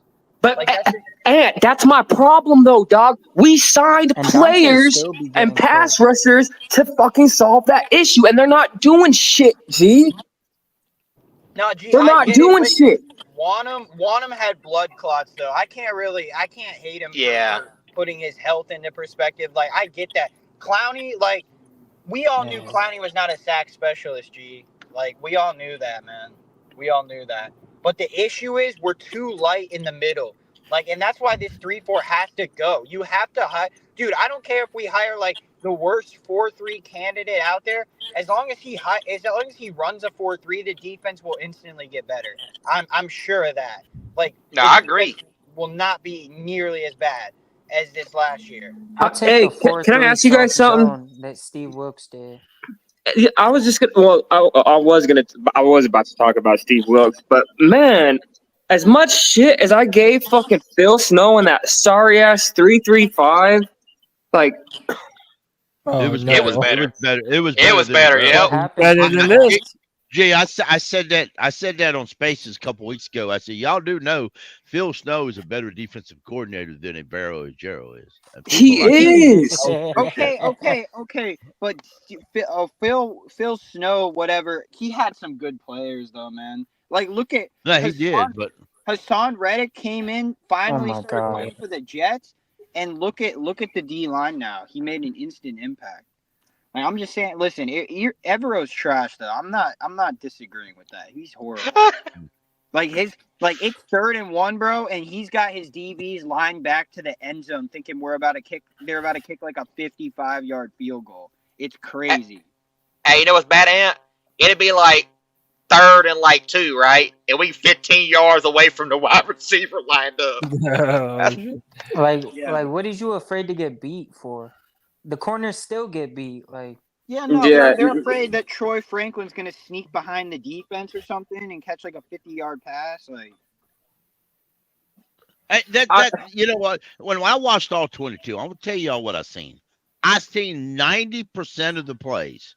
Y'all know who was covering Troy Hill or Troy Franklin in that Denver defense? JC Horn, 1-on-1 or in zone.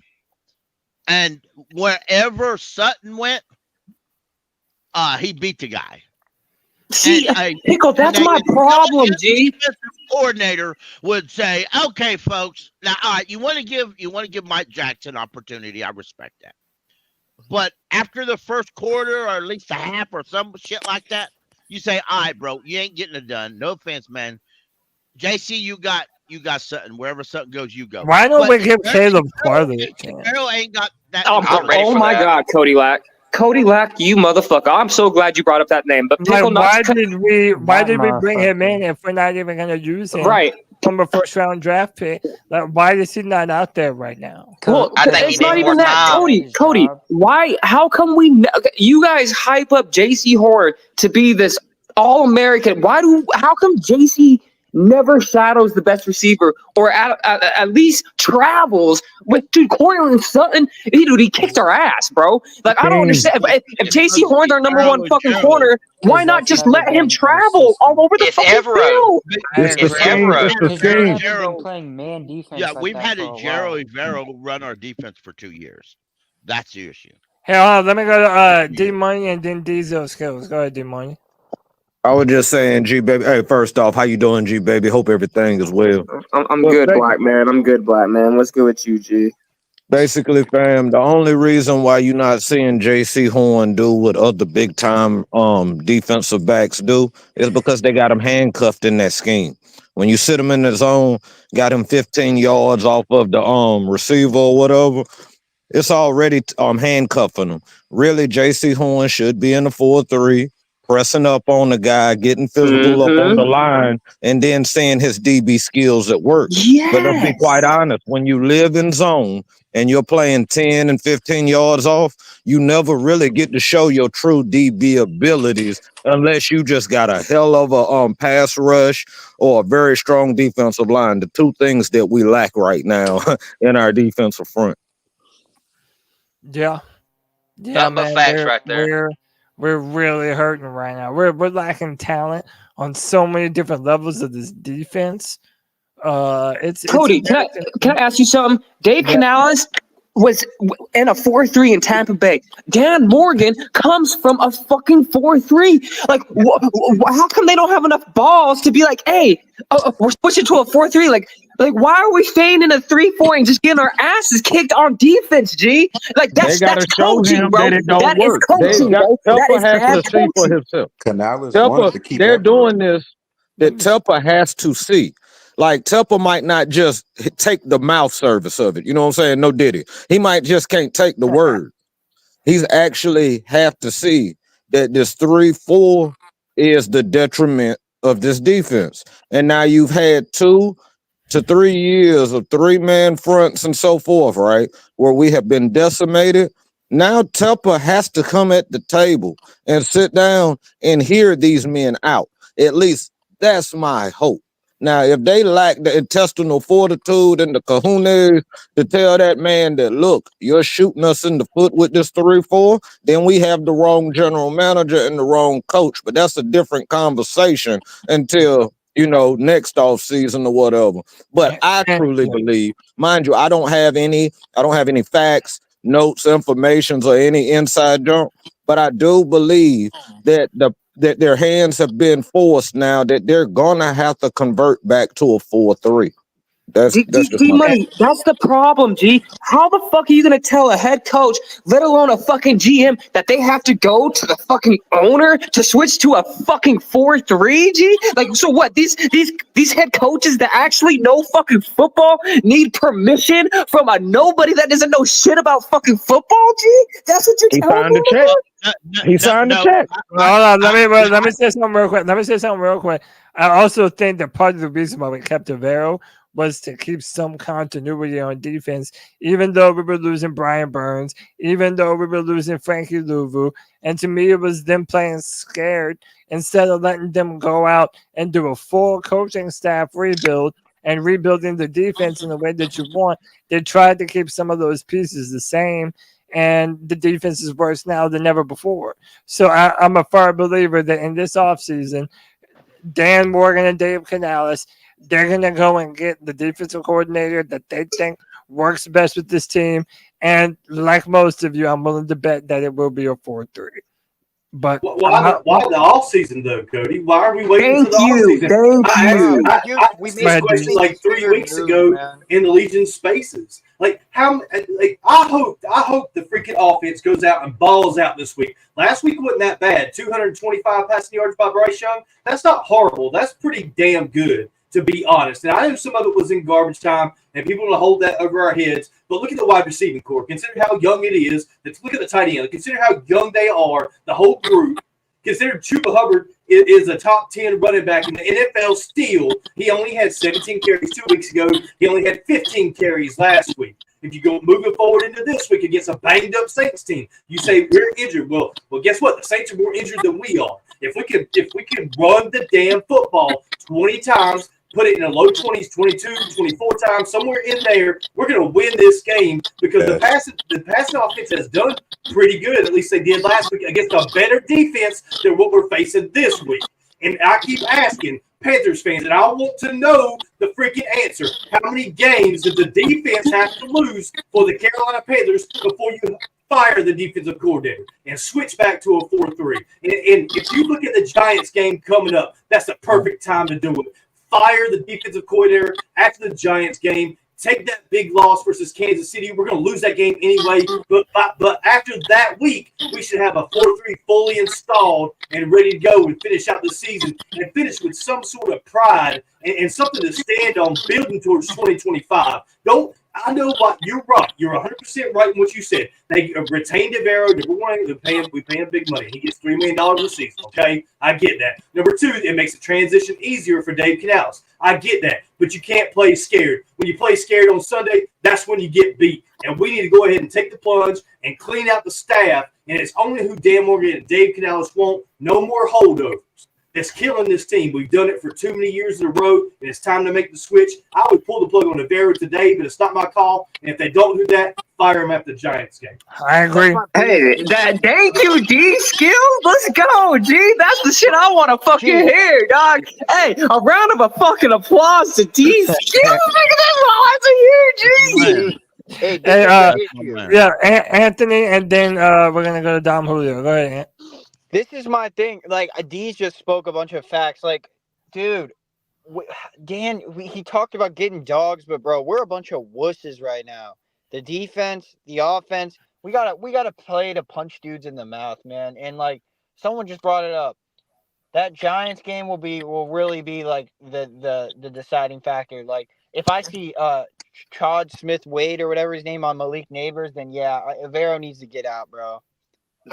Yeah, exactly. The only motherfucker that should be guarding Malik Neighbors is fucking JC Horn, dog.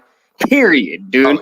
Hey, possibly Mike Jackson, bro. Because Mike Jackson been putting in work. That's why, because Travis Hunter will not shy away from taking on the number one, even if ever he'd be like, facts, nah, and facts. Put me on the number one dude, bro. Let me go to Dom Julio. Dom, go get back in on this, bro. Facts, and you're talking about defense, right? yeah, I mean we're talking about when does Evero get fired for how bad this defense is. I think honestly, if depending on how he does this game, I think if he lets up more than 30 points, he's got to get fired. It's just no question, man. It's obvious it's not working. It's never going to work at this point. We don't have the personnel. I mean, this experiment is over, man, and that's why Dave should have just went and got his own defensive coordinator instead of dealing with this bullshit, man. Because it's like you have to. That's why when coaches get hired, they bring in their own staff. It's just they're not on the same page, man. It's not gonna work.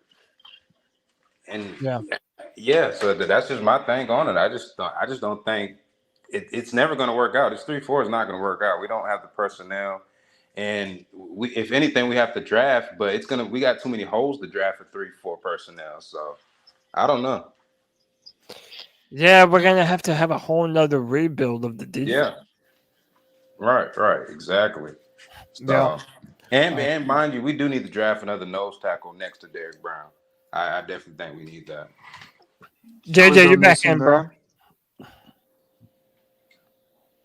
Go ahead, JJ. I would like to see how fucking Shy Tuttle plays in the fucking 4-3. How many years left is on Shy Tuttle's contract? 1.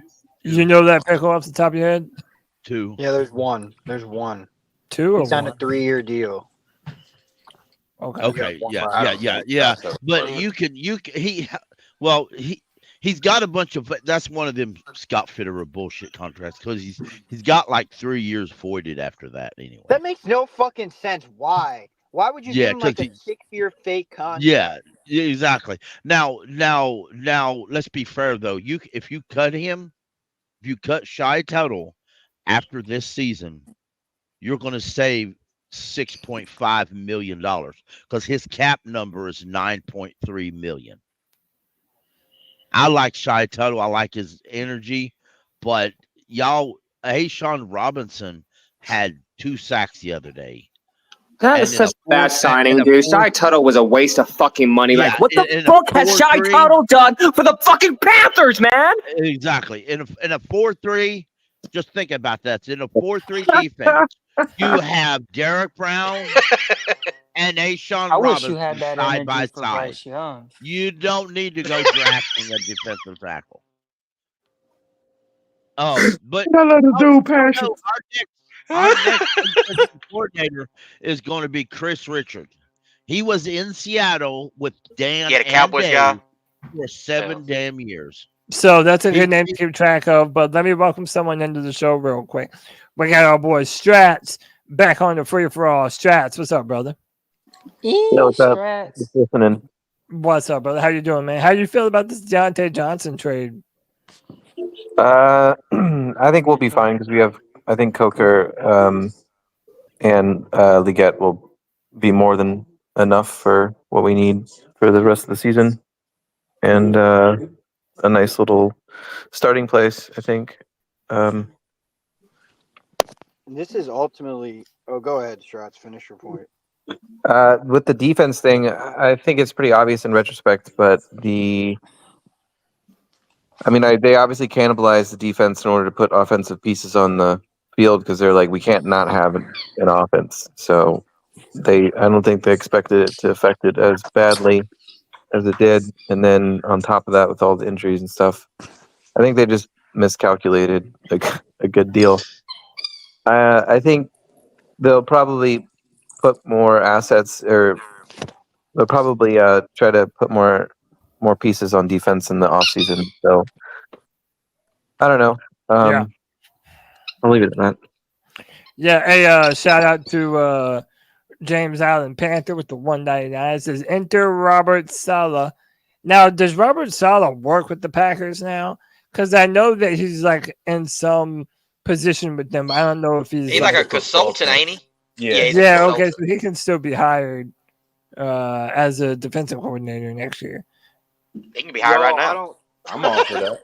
I'm for that. I don't think Adam Thielen's playing this year. The rest of the year. That's my next take, bro. So you think he's getting traded? Well, I don't know. Like, if you're 1-9 and like you're going into the bye, like, I don't know if you want to. If his injury's serious, like, because he was put on 4-week IR or something. Like, it's been 5 or 6. So, like, I don't know, man. I just let the young guys play, man. This team just needs to see what they have in these young players. Really, that's where I'm at. Yeah. Well, you got to also realize, man, Adam Thielen is getting older, y'all. Like, them injuries don't heal the same when you're that old, dog. No, he's old. I'd still rather see him than Mingo. Like, yeah, that's a fact, Jake. No, Mingo's cooked, bro. You can just tell he has no future here. He's getting cut next year. I think he is. He ain't got Dude, Jonathan Mingo might be another Terrence Marshall Jr., dog. But that's what we all predict, bro. He's worse. He's way worse. Yeah, he's But that's my problem, y'all. Like, we keep fucking up these draft picks, man. That's another wasted that's another wide receiver we've wasted. That's the fucking problem. You gotta hit on these fucking draft picks, and we don't hit. Now, yes, this year, Wallace, XL, Coker, and JT, Javonte Sanders, and then you got Jonathan fucking Brooks. And in my opinion, I feel like he's gonna work out. That's 5 players right there. We need another draft like that, though. Like, well, we you gotta have hope, up these picks. You gotta have hope on it because you gotta remember Mingo was a Fitterer pick. This year's picks that we got, the same that we hit on, was Morgan picks. So that gives me a little bit of faith when it comes into the draft of hitting on more prospects, to be honest. Don't forget Barrett. Don't forget Barrett, because we drafted Barrett and then traded him for Mike Jackson because we didn't have a corner. So technically, that was a pick that we hit on. Didn't we sign a dude named Dan Jackson? Dan Jackson. Dane Jackson. Where the fuck is this nigga at? Has he even been on the field? Bro, I'm telling you, a lot of these players are just taking vacations, bro. Hey, before we go any forward, bro.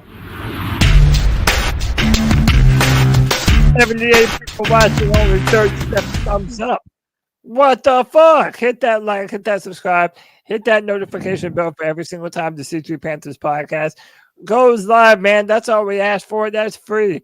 That don't cost nothing to hit the thumbs up, man. That's, that helps us in that YouTube algorithm, and get in the comments, man. Let us know what y'all are thinking about C3 and the Carolina Panthers and the discussion that we're having around the Panthers.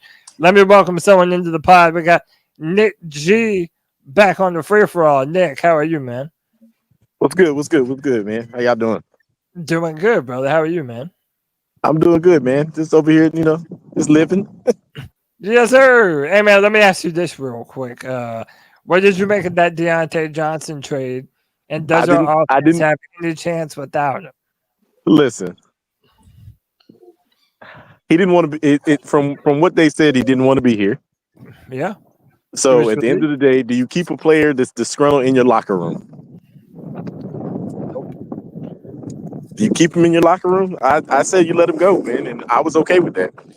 I mean, I think people were over judging his skill because we watched other players who are higher caliber wide receivers go for a little bit more than he did. So I mean, I think people were thinking that we're gonna get we're gonna get a 3rd round pick for Deontay Johnson. Let's be serious, man. Nah. Never. We were never getting that much. Wait, why the fuck wouldn't we get that much? He's a wide receiver one. He stays healthy. He's He not stays a wide healthy, bro. No, Yes, he's he is, Cody. Yes, y'all are. On the Panthers, He is not. On the Yo, so Panthers? see, Panther fans are so unappreciative, dog. Like, I swear to God, G. So Panther fans are so unappreciated. Let's go through a few different teams, and you tell me if you would be a wide receiver one on that team. The Bills. Do you think he's the number one on the Bills? No. I would take him over. Who's on the Bears? He's not better than anyone on the Bears. No, is he a number one wide receiver? I feel like he's head to head with Amari, bro. I mean, all right, that's not. He hasn't up near what Cooper has. Well, give me another team. Give me another team, Cody. All right, how about the Jacksonville Jaguars? Is he a number one wide receiver on the Jaguars? I would take him over. I would take him over Kirk. He's not. No. He's not. Absolutely not. Brian Thomas Jr. Who was another guy that I said we should have? Oh my God! I wish we were able to draft that dude. We didn't have a first round. Hey, how about this? Is he a number one on the Ravens? No. Flowers is going to outperform him. Nah. That could be true. That's like the one team that could have been true outside of us. I mean, that's where he ended up going to. So, I mean, we should expect to see Johnson as a number one wide receiver with the Ravens if that's what it is. So, Cody, let me ask you this, Cody. T. Higgins or Diontae Johnson? T. Higgins. You know, T. Higgins. All day, T. Higgins every is day, hurt right now. T. Higgins is always hurt. And you guys are going to sit here and lie to my fucking face right now, bro. No, T. Higgins is T. Higgins is the number one wide receiver. You know Cody was going to say T. Higgins. Yeah, come on, bro. Yeah. No. Well, you ain't got to listen. Listen. Cody is biased, but at the end of the day, if you would say that Deontay Johnson is more skilled than T. Higgins, you're smoking crack. Yeah, that's why. You're on the pipe, bro. Put it down. Bro, Higgins is a way better jump ball receiver than Johnson. And Johnson drops too many fucking balls, y'all. Like, are we not going to mention that? Like, he was a dropper in Pittsburgh. He was dropping passes here. Dude, he had some terrible drops. So listen, not even that, Cody.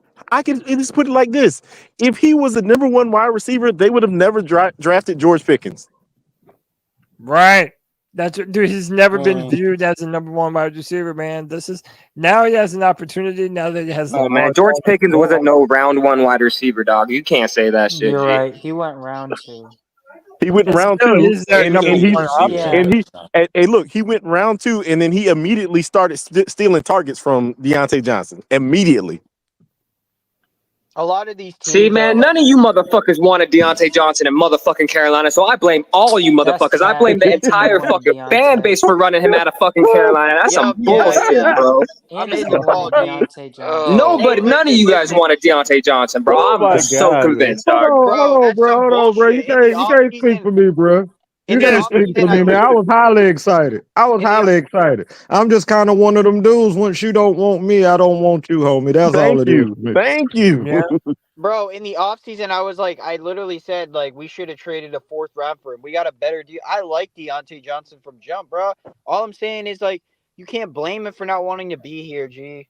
That we fucked up. Listen, we're just in a situation. We traded players that wanted to stay here, and now we're in a situation where we got to trade players that don't want to be here, man. We should have. You can't keep a disgruntled player around your young players. That's why I think Dan Morgan just wanted him gone. Especially get rid of the dude Deontay that doesn't want to be Johnson. here. Go ahead. He's been like a diva receiver his whole career. Like, he's always acted out with Pittsburgh, and he was only here for 9 weeks, so it was before he could act out here. And I'm sure some shit he was acting out behind the scenes, and that's why they were so willing to get rid of him. JJ, hold on, time out. G, all the wide receivers are fucking divas, dog. They all want the fucking ball, Man, G. DJ Moore was not a fucking diva, bro. What are you talking about? DJ he was Moore quiet. Quiet, exactly. Yes, he bro. was. That's one of a few. DJ was just different. Yeah, I'll give you. Yeah, DJ was super quiet. Marvin Dude, Harrison Jr. not no diva. He humble. So you talking about these all wide receivers are divas? I don't think that asking for That's your just not money. true. Are you asking for your money being a diva? Because Justin Jefferson, other than asking for his money, he ain't really done nothing. You gotta. man. Nah, JJ be slamming his helmet after every loss. Okay, Because Sam Darnold that's is called not that good, passion. bro. Y'all were just That's called passion. because That's he called said passion. That's not being a He said diva. it's called passion. Yeah, there will be no Sam Darnold slander in this free for all. Damn it! no Listen, Man. Sam Yo, Darnold. Sam Darnold back in a heartbeat. Nah. You- I took Yeah, all the slander for yo, Baker Mayfield from you guys for years now. So no. Listen, Sam Darnold who is said good. that's passion? Was that Nick? yes, that's me. Nick. That's like when they say with Cam and Tom Brady, they're like Tom Brady. Oh, that's competitive, fiery nature. Cam Newton. You a crybaby diva. That's like what that shit Who was right said that? there. Nobody. I never said that. No, So you what do you? What didn't do you? What? say that, but that was the narrative over the years, like in the But 2010s. I mean, look. At the end of the day, dude, if you're losing and you think you could help it, and you get pissed off. That's just what happens. That's not being a diva. Being a diva is what is forcing your way out of situations and doing what Antonio Brown did, doing what Stephon Diggs Yeah. did, Devontae Adams. complaining, doing all that. Those are diva wide receivers. Now, you can't call a wide receiver that's slamming his helmet down, pissed off because now you never heard. Look, CeeDee Lamb, even CeeDee Lamb, might be able to call him a diva because he been cussing his quarterback out lately. He But be sassy. other than that, before that, did we hear too much about CeeDee Lamb? Oh, you ain't giving me my money. That's every player talking about you ain't giving me my money. I ain't coming to work. Brandon Ayuk's a diva. What about Amon-Ra St. Brown? Amon-Ra St. Brown, I heard that dude is. He's a I heard that dude is. bitch. I heard that That's dude is just straight what he crazy. is.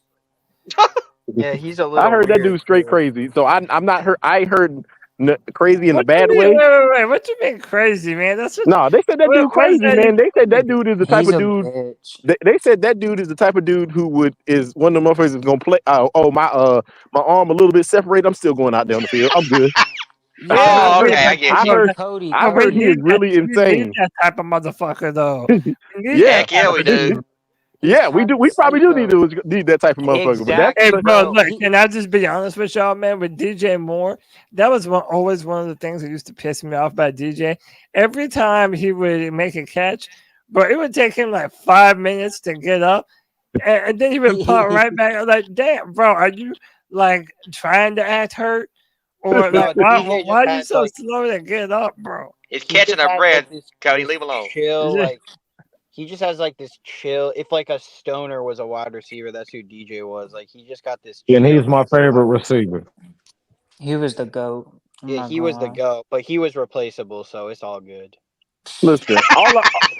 All I'm Hey, saying is Adam this, Thielen man. and DJ Chark, they was the best Panther wide receiver core, man.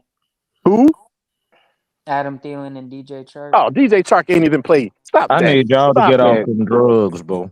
You What about smoking that? you? Can't forget Chosen Anderson or whatever his name is now. Dude, what Yeah. type of drugs we on, man? Yeah, y'all I talking tell about you this, it DJ ain't Chark. what I'm How on. many? When y'all sitting here talking about Chalk and Thielen as a magnificent wide receiver duo, I believe Damn. that stuff is outlawed in Nah, every the nation. joke went So, over. The joke went over their head. no, I it was just. didn't. I was just making a joke when I said you was on some good drugs. That's all that was. He's Listen, all medicating I'm saying is himself. this, man. All I say to this, I actually think that if Croker and Leggett keep getting, just keep getting balls and stuff like that, I think them one's gonna be some monsters. No diddy. Oh yeah. Y'all are wild out here with that. Oh, Yeah, what he said. I secretly though, I love how No Diddy replaced No Homo. Like now you can just say No Diddy and it just sounds way better. yeah. Yeah. No, that's hilarious. But man, listen, like a lot of people I feel like are optimistic about what we could do against the Saints if we just dedicate ourselves to running the ball, dinking and dunking. Now, as of right now, Xavier Leggett is questionable. So we don't even know if he's going to start, man. Like, is Bryce being thrown out to the Wolves, not having Diontae Johnson, and potentially not having, anyone out there? Adam Thielen, Xavier Leggett. Like, what is Bryce?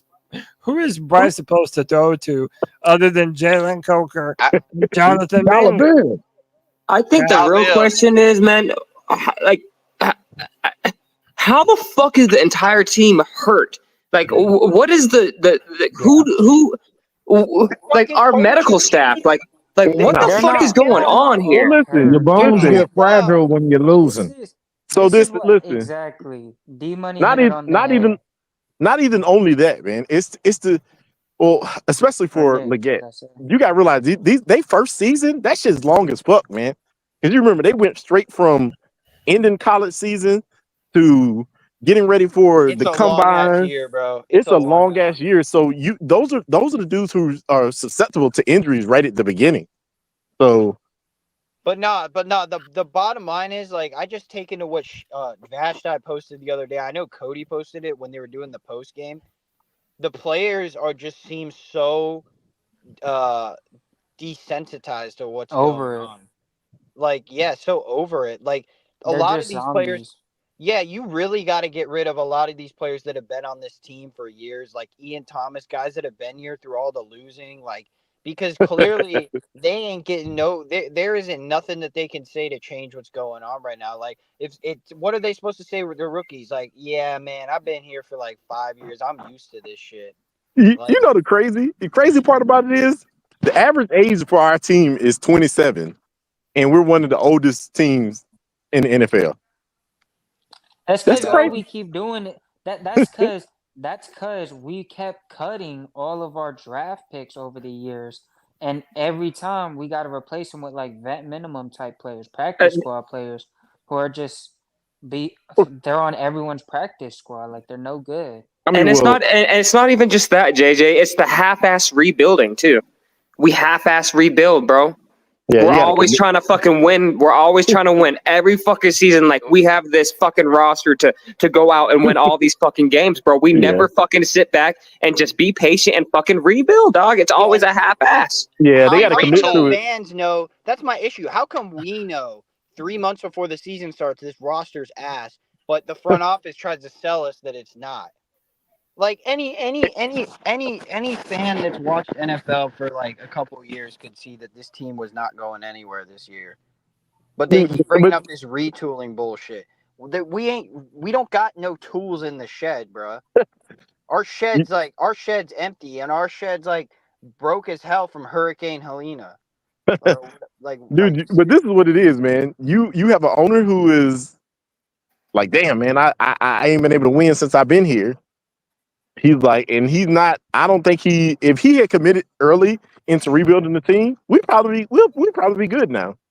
But his thing was, I'm gonna get this dude who can fix this team right away. Yeah, he was a fan. That's what hurt David Tepper is he treated this like a fan would. I mean, a bad fan, but that's how he treated it.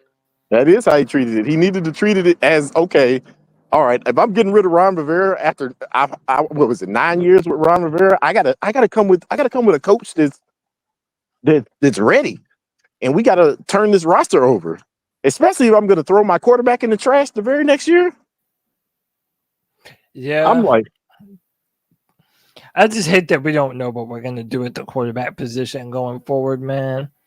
I just hate it. I hate this limbo. I hate the limbo, man. I hate this fucking, do we draft a quarterback? Do we, listen, get a free agent quarterback? Like, I hate being in quarterback hell. For a while, I would say quarterback purgatory.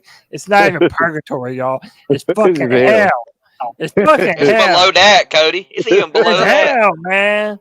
Damn it, Cody. bro. Cody, at this point, I'm gonna tell you right now, if we end up with the number 1 draft pick and they don't draft a quarterback, I'd be highly surprised. Oh man, I would be happy surprised, honestly. I don't think if they don't draft one. Yeah, I would be happy surprised that we don't draft one first overall. Then what are you doing? Travis Hunter. There's only one quarterback that would. Travis, stop with this Travis Hunter stuff. Travis Hunter is not that great. He's not the best wide. He's not the best wide Cody, receiver ring in the that draft. bell. Cody, ring that. Whoa, bruh. Cody, ring the bell, Cody. He's the best. Cody, ring the bell. I ring the damn bell, you know what I'm saying? Thank you for ringing the bell. Time out, Cody. Can I talk, bro? There's no way. Yeah, Nick, there's no way you're gonna fucking come in here and tell me Travis Hunter is a bitch, G. There's no way that you're not watching college football, bro. You're not, No G. way. You're Travis not Hunter watching is college not- football, bro. You don't know talent, bro. You don't, He's bro. not the best cornerback. He's not the best Who's wide better? receiver. Who's better, Nick? Who's better than Travis Hunter, bro? Tell me. I'm here for it. Let me hear it, I Nick. dare you to say Will Johnson. Let him respond. I dare you to say Will Johnson. Let him Come on respond. with G. it. Let him Dude. respond. Let him respond. Who has Travis? Listen, I'm going to tell you it. That 17-year-old from freaking what you call would cook fucking Travis Hunter. Who? Cook his my ass. God. The 17-year-old God. from fucking Hey. Alabama will cook his ass. He has Can I not get guarded any real talent. Bruh. Hold on. Ryan Williams. First of would all, cook if some you NFL are a corners. Division One Power 5 cornerback, right? You already got a little skill to you, but you taking a dude that has instinct, athletic ability, speed, the want to be the best cornerback, and has the greatest cornerback in NFL history, tweaking and getting him where he needs to be. This dude stays in the meeting room 6 days out the week on both sides he's of the the best- ball, bro. he's The the dude best is an athlete. impact football player. He's Now, not if you playing don't both ways in the want him, NFL. If And you if think you he's don't playing want both him, ways that's in the fine. NFL, But you ain't he gonna is going you to ain't gonna die. call that man trash, bro. You gonna miss There's you no gonna miss way me you with that, should. bro. Yeah, dude, he was the number one player You coming ain't out of gotta high like him. You school, ain't gotta bro. like him, but you gonna miss me with the trash talk, bro. One at a I time, ain't man. never Nobody heard can D understand what Money it like was saying. that. Yeah, one at a time. One at a time. One at a He's the time. best athlete in the draft. He's not the best No. player. at both of those He was the positions. best player coming out of high school, bro. There's no way you're When gonna he- sit here and tell me Travis Hunter is a bitch, G. You're not Nobody's watching saying college he's a bitch. football, bro. You're Who not the fuck watching, G. Name one wide receiver he played. Bro, I wait. And, I well, wait. and hold on, what's that boy's name from fucking? Go ahead, go ahead. G. I'm just gonna counteract that with this. You play Hold who on, you who that play. receiver He from can't help that. Arizona? You're right. He can't play it. But I'm not putting him on the pedestal like he's the best if he ain't playing against the best talent. I can't believe what I'm hearing. Time out. Let me highlight a comment. A Flame for Jesus says Travis Hunter got used and abused by a Stanford wide receiver. No, that's not true. That's not true. Hey, that Hey, I'm never just going saying, to hey, the there's NFL though. Nick is not the only one saying this. I have Dude, heard. I'm not. And if he comes out as a wide receiver, he's definitely not the best wide receiver prospect. Who is Will Johnson guarded then? Like, if that's the Neither big one of them argument. are guarding anybody. But that's at the place like this. Unless he's What the fuck are we talking about? Bro, that's the Big 12 and the Big 10. How the fuck are Big you going to 12. tell me they're not guarding no one, dog? What are the you Big talking 12. about? Ooh, who he played this year? He played Bro, freaking. he's in the Big 10, dog. What the fuck are you talking about? But fucking Big Travis 12. Hunter is in the Big 12, dog. There's plenty of competition. What are you talking about? You acting like Travis There's Hunter is plenty of playing competition. at There fucking was Mountain one- West or there some was shit, two G. There was two ranked teams in that division at the beginning, and the only one that's ranked now is they got ranked because they happened to beat that team. I can't believe this. Come on now, let's be honest. Let's be honest with ourselves. Is he playing now? Who's playing now? There's some games on right now. Colorado's not playing now, right? They're not playing this week. Oh, okay, they're not playing right now.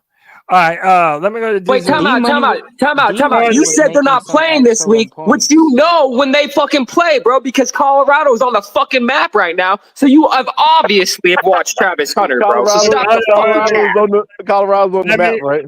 Let me welcome somebody into the show. From Black Cat Panther Nick, I Podcast. can't believe you, bro. I really can't, G. I can't, bro. I can't. Bro, man, we got Poppin from the Black Cat Panther Podcast in the building. Poppin, what's up, dude? Yo, man, I seen the signal in the sky. So I came on in. I gotta have my boy back.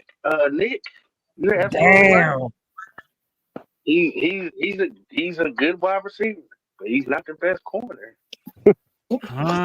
So damn, what I'm hearing is Travis Hunter might not be worth that number 1 overall pick. Hey, I just want to say right quick, bookmark, save this Friday free for all, because when this thing falls the hell out, please say this. Oh, we not forgetting this. We not forgetting. We are not forgetting this shit, bro. You forgetting? You ain't gotta forget it. Because I'm telling you right now, if Carolina drafts Travis Hunter, number one overall, I will not be watching football next year. Hey, that's fine. Football's still gonna go on without you. Enjoy NASCAR, buddy. Missing out on a generation without any of us. Football goes on without any of us, man. Listen. What y'all don't realize is Travis Hunter. Who thinks Travis Hunter is going to play both sides of the ball in the NFL? He doesn't need to. I feel like he's a better corner, bro. Travis Hunter is a generational type player. You do not pass on a player like Travis Hunter. And if he can't do it at corner, guess what? You can move him to wide receiver because he excels at that. What are we talking about here? Whatever position I'm confident with him at. That's basically where I'm at. The dude is going to be a wide receiver in the NFL, man. And then and the thing about it is, he's going to get used and abused by big wide receivers. He's going to get used and abused. That motherfucker he's 185 No, that kid pounds. works, man. I believe that kid he puts in the work. He's a talent with work ethic, so I'll never just sell him short like that. I'll have to see it to believe it. And I don't like discounting dudes that put in work. That's just me. That's why I got inflammatory. That's why I got inflammatory, because I know the kid puts in work.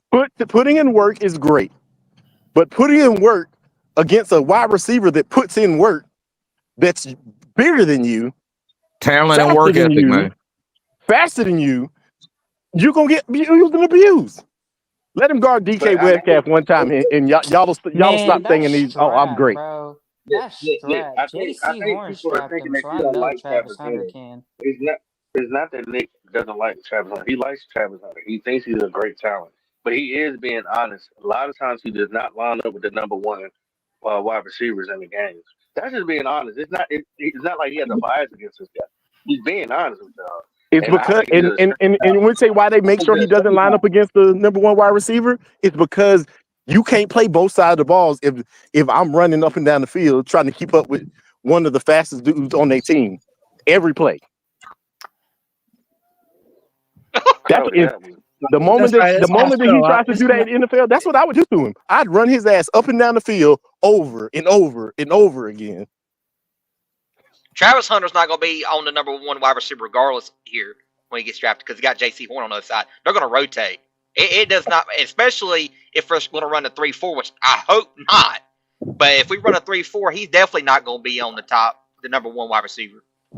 Dude, y'all ain't got to worry about that anyway. The other day, playing defense, and eventually they're gonna slowly and surely groom him into the offense and let him get up to speed, like athletically being able to play both sides of the ball. But it's not gonna be right away. That dude is not playing both sides of the ball in the NFL. He will not. I don't think he will not. Both sides of the ball. I don't think you want him. He's not gonna like full-time play offense. He's just gonna. Every now and then he'll get a. I've never thought about it. I've never thought about him running both ways. I figured he would pick one, and that's what it was going to be. And then you might have a little package or something else on the other side if need be. But I had never really sat there and looked at him at any point thinking that he was going to run both ways. Well, listen, I will say this about him. I'll say this about him. Every time I hear an interview with him, I love the way the dude talks. I love his mentality. He seems like a great young man. He seems like he has his head together. And he seems to want to win football games. And, he's a dog. And listen, Nick and Pop, I'll even grant you that, maybe because of the nature of his position, he doesn't, necessarily get all the necessary reps to be the best at either one of those positions because he's doing so much. But with that said, I think that once you get him into the NFL, once you put him in one of those rooms, no matter what it is, wide receiver or corner, that over time he has all the tools necessary to be good. He got the tools to be great. Yeah, to either be. But he's gonna have to choose. Corner. And we need a playmaker. We desperately need a playmaker. But I think he can be great whichever position he picks. I do not want to shorten this man's career by playing on both sides of the football. I think that is very selfish as a agency, a staff, a fan. Man, that's just too much. I mean, that's like asking Chris McCaffrey to play running back and then go out there and play linebacker. See how his career lasts. Well, they damn near did it. So right, He was about to throw the ball, wasn't he? I want him to. Yeah. I want him to. Whoever gets him, I hope he just makes the decision. Probably wide receiver, so you get the most money. I mean, I think he'll be a good wide receiver, a really good wide receiver. I got a question for Nick. But we I got picked the wide receiver last year at number 1, so in the first round. I don't want another wide receiver in the overall draft for the Carolina Panthers. I hear that. Hey, let me go to Diesel. Diesel, you want to jump in on this Travis Hunter thing, and then I'm going to introduce someone? Yeah, that's cool. I just looked this up while y'all were talking. Travis Hunter has 60 receptions this season so far, 757 yards, 8 touchdowns, and 12.6 yards per catch. I mean, that's not too bad. That's not bad for a wide receiver. It's not bad for a cornerback either. I mean, if the guy's a corner, I mean, I'm just saying, it's like D-Money said. I mean, he would be, and I said it earlier in the show, and I don't want to waste too much time on it. He would be a guy that would be coming in as a gadget player. He wouldn't be your number 1 or number 2. He wouldn't be your number 3. He would be a 4 or 5, a guy that comes in, helps out in a way. And now, honestly, in this Canales system, I didn't say this earlier, so this is something new. I think that he would be more of a distraction on offense. He would be a guy pulling defenders away from the intended target because Canales draws up pretty good plays, to be honest, compared to Frank Reich. I mean, I like the system. I think the guy's going to be a winner. I don't think we have all the pieces yet, but a guy like Travis Hunter could probably really help out Canales. He could throw him in there when we really need him, like a 3rd and 7, a 3rd and 8. Kind of some of these like 3rd and longs we're not converting this year. I think a Travis Hunter on the field would definitely add to that. He's got great stats so far, especially for a guy that y'all were calling a cornerback. So I don't know why the Panthers wouldn't be looking at him going forward. Yeah, and by the way, Flame for Jesus says that the Stanford wide receiver had 13 catches. Is that real? 294 yards? Bro, that was not on Travis Hunter. I watched that fucking game. Stop the cap, dog. All right, I watched that game, bro. Bro, I'm just Cody, saying that's Cody. a wild stat line. That's all I'm He saying. also had 3 touchdowns that game. Okay, And cool. one of So, them, yeah. one of them he caught on the back of the helmet of Travis Hunter. Bro. And don't y'all think that it's fair to say that? But don't y'all think that it's fair to say that, like, being a jack of all trades and a master of none has kind of caused that, though? Like, when you're having to do so much, you're not really able to focus in and hone in on one of those positions. That's why it is true. You true. Yeah, that's true. That's why we figured he would be more like Deion Sanders. All right, Pop, Yeah, and then I'm prime going to example. introduce someone. Go ahead, Pop. This is real quick. Prime example: DJ Johnson, right? Was at Oregon as a tight end, turned around and was into a defensive end. It's going to take him so much longer to catch up to where he needs to be because he was never great at either one. It's just a whole nother different playing style, defense to offense. Same thing. Well, actually, Richard Sherman started off as a wide receiver, then turned corner, but he got into it a lot sooner than what's his name, Hunter. So I'm just saying, I mean, the transition needs to be made immediately, whatever he's going to do. Yeah. No, I hear you, man. All right, let me welcome in another guest from the 704 Charlotte Bound Show. Twan Don. Twan, I tried to go on your show Sunday. I didn't see you live, bro. I didn't see you live, bro. I was up ready to come on and hang out with you, man. I don't. I think we. Yeah, man. I think we were just kind of. I think we're just kind of over the. I think we're just kind of over the Panthers, and we was just No, like, I hear fuck it, you. that's I cool. hear you, brother. Hey, talk to me, man. Jump in on this convo, man. We're talking about Travis Hunter right now, but I mean, anything you want to bring to the show, really, man. I mean, I'm just listening. You know, I ain't got a whole lot to say, man. Like, I'm really on fuck Panthers time, bro. You know, I'm really not feeling this team. It's just I don't know, man. I guess like talking about the draft or some shit maybe can shine the light on something. Hey, look, man. Travis Hunter, as much as I like him, somebody said they watched that game against Stanford. He did get fucking cooked in that Stanford game. He got fucking cooked in that game. But it was only one game.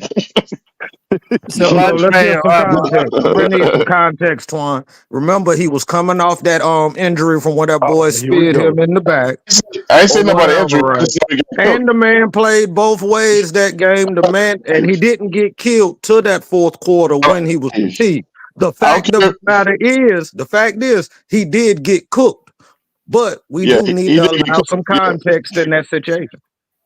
That's but all I'm hey, saying. He just got cooked. You know, I hey, mean, he could have played 3 positions, but he got cooked. let me read the stat, courtesy of D's. Travis Hunter has 100 yards in every game but 3 this season. One of those games he had 89 yards.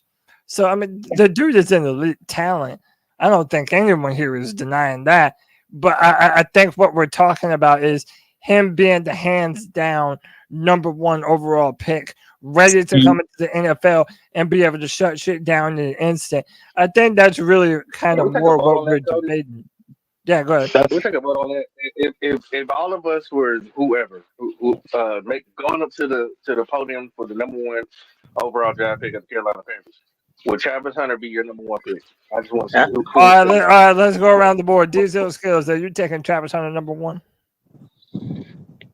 Yeah, sorry, I was late. Right now, Yeah. yes, he's my draft. He's my draft crush right now. Yes. I hear you. All right, so that's 1. Jake, are you taking Travis Hunter number 1?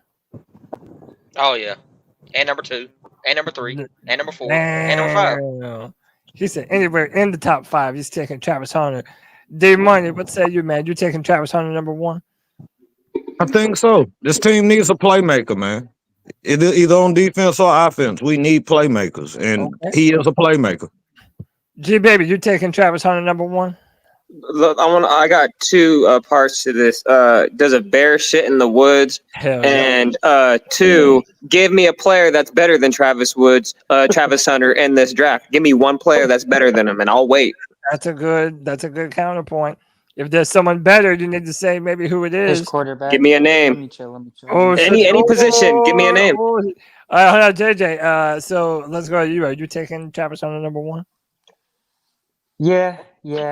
G Baby always says we need an alien. I think Travis Hunter is the closest thing to that. Just even if he only plays one side of the ball, the kid's freakishly Like athletic. Bryce. Yeah.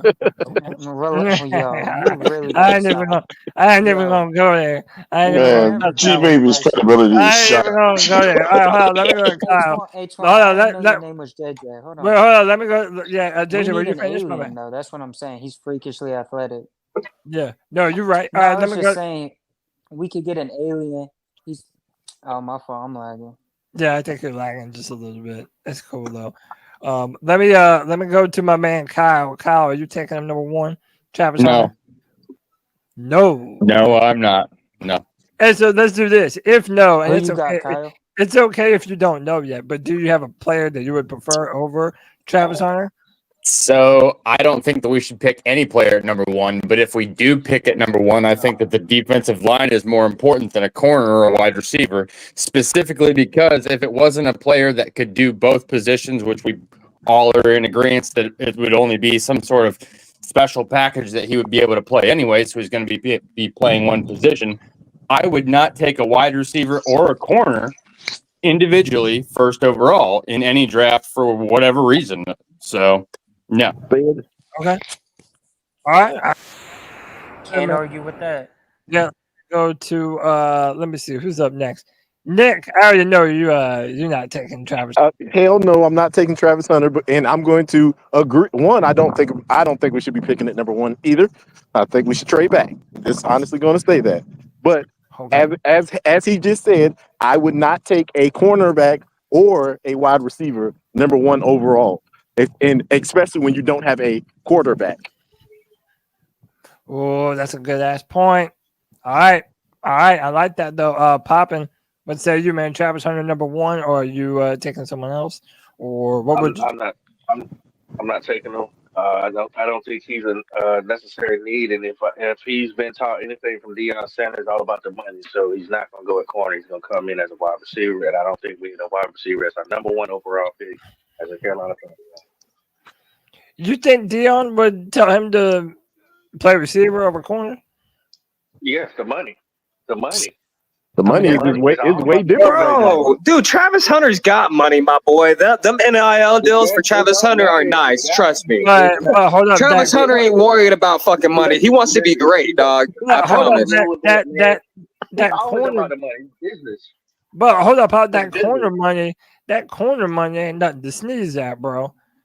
It ain't Like, wide receiver. Yeah, receiver money though. It ain't receiver money, man. By the time he be getting paid, receiver money gonna be $40 million. Let me Yeah. ask you this, Cody. Cody, how many corners you see on commercials right now? I'll wait. All right. Point proven.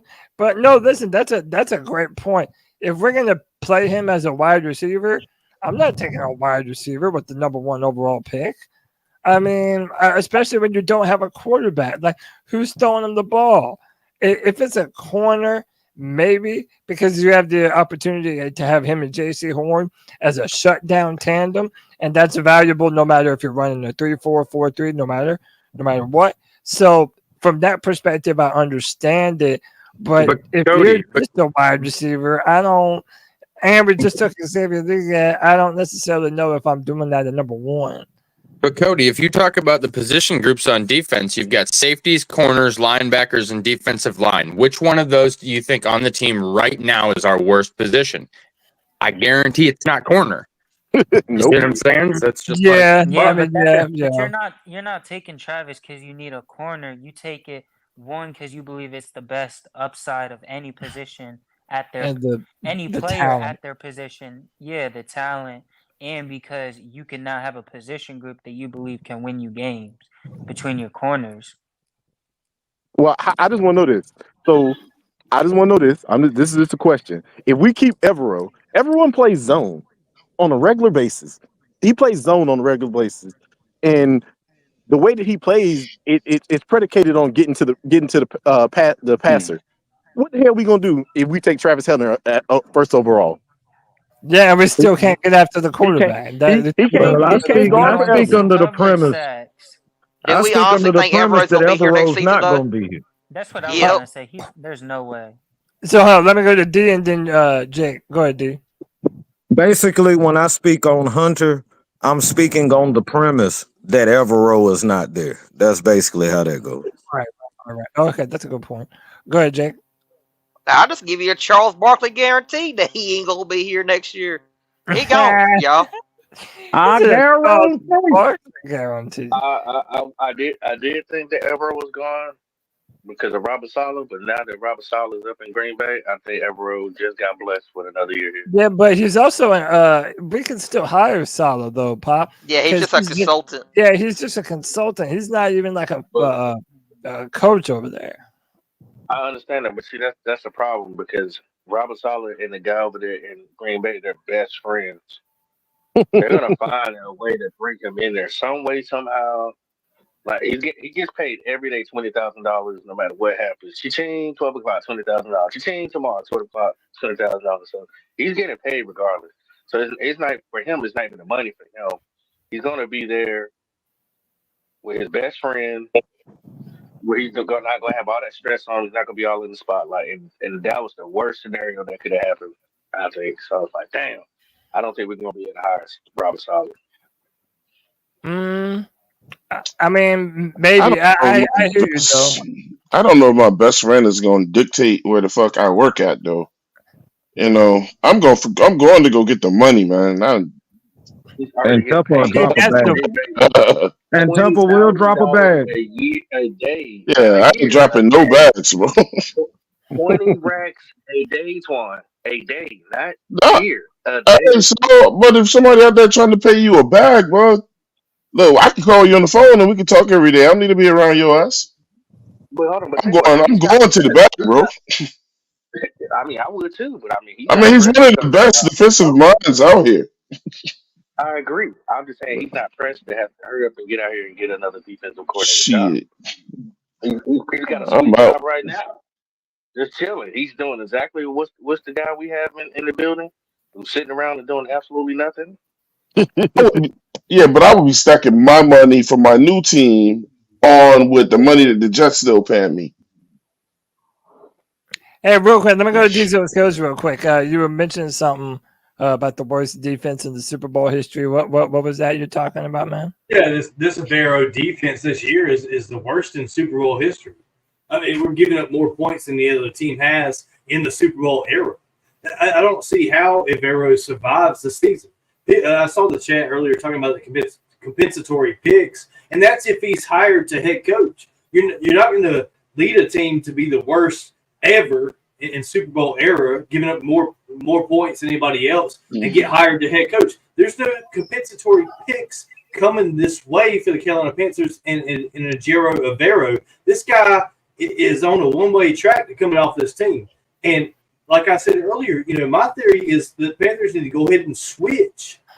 And the guy's already on the roster to be your dead cat bounce, and that's Walsh. He's our defensive line coach. He was brought in by this current staff, Dan Morgan and Dave Canales. And and I'm telling you right now, Walsh is struggling in this 3-4 defense, trying to work with Evero, Cooley, Dom Capers, and the staff, and it's not meshing together. And what we need to do is go ahead and cut ties with Evero and let Walsh take over. Walsh was a defensive coordinator in Jacksonville, and he also had some time with Canales.